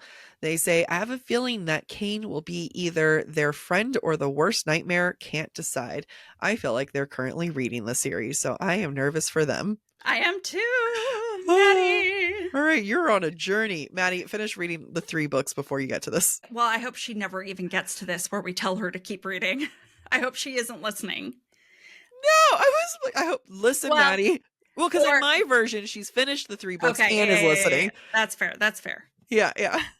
So let's get to the question of the week. So, Jac, in this set of chapters, we get a glimpse into the age of the characters and how they act. At this point, how much is the plot hurt or bolstered by their age, if at all? Both. I don't know how to say that, but both. I think I went into this book, I love how, we're only in chapter 10. I went into this book at the ripe old age of chapter 1, thinking that their age was going to hurt everything. I felt like I was going to struggle thinking, wow, how am I supposed to believe that 18-year-olds are going to go save the world like this? Yeah. Now, maybe I'll get to that point eventually. But at this point, very early on, first book, early chapters, their age makes sense.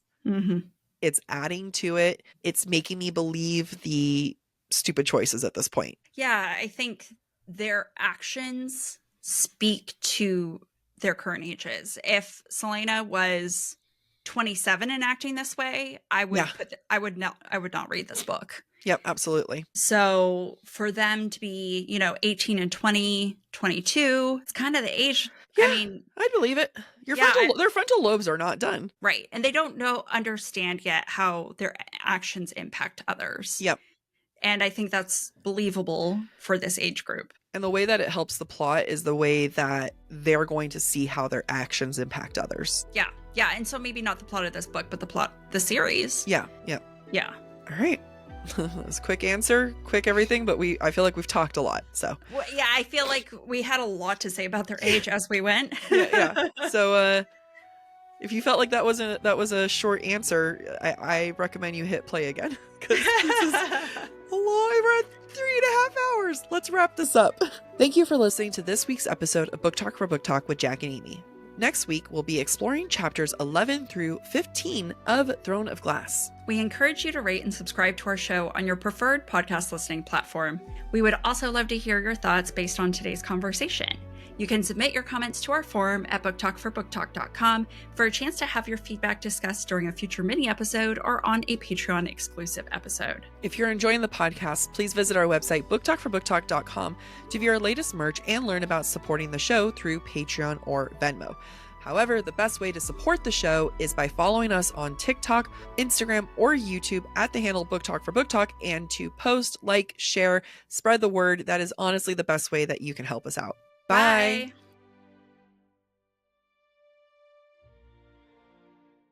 This is part one of our... that was a dying noise I made there.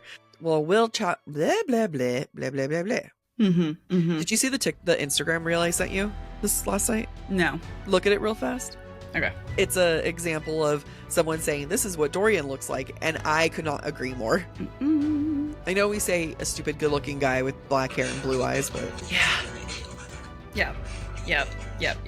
I completely agree. Yeah, I mean, just too good-looking for his own Yeah. good. You keep hitting your desk. Yes, I'm trying to stop. You can use your hands, just don't slam them. No, it's I'm not even slamming. It's just like I graze it with my fingernail. Like this. Yeah, just have better dodging skills. I'm sorry.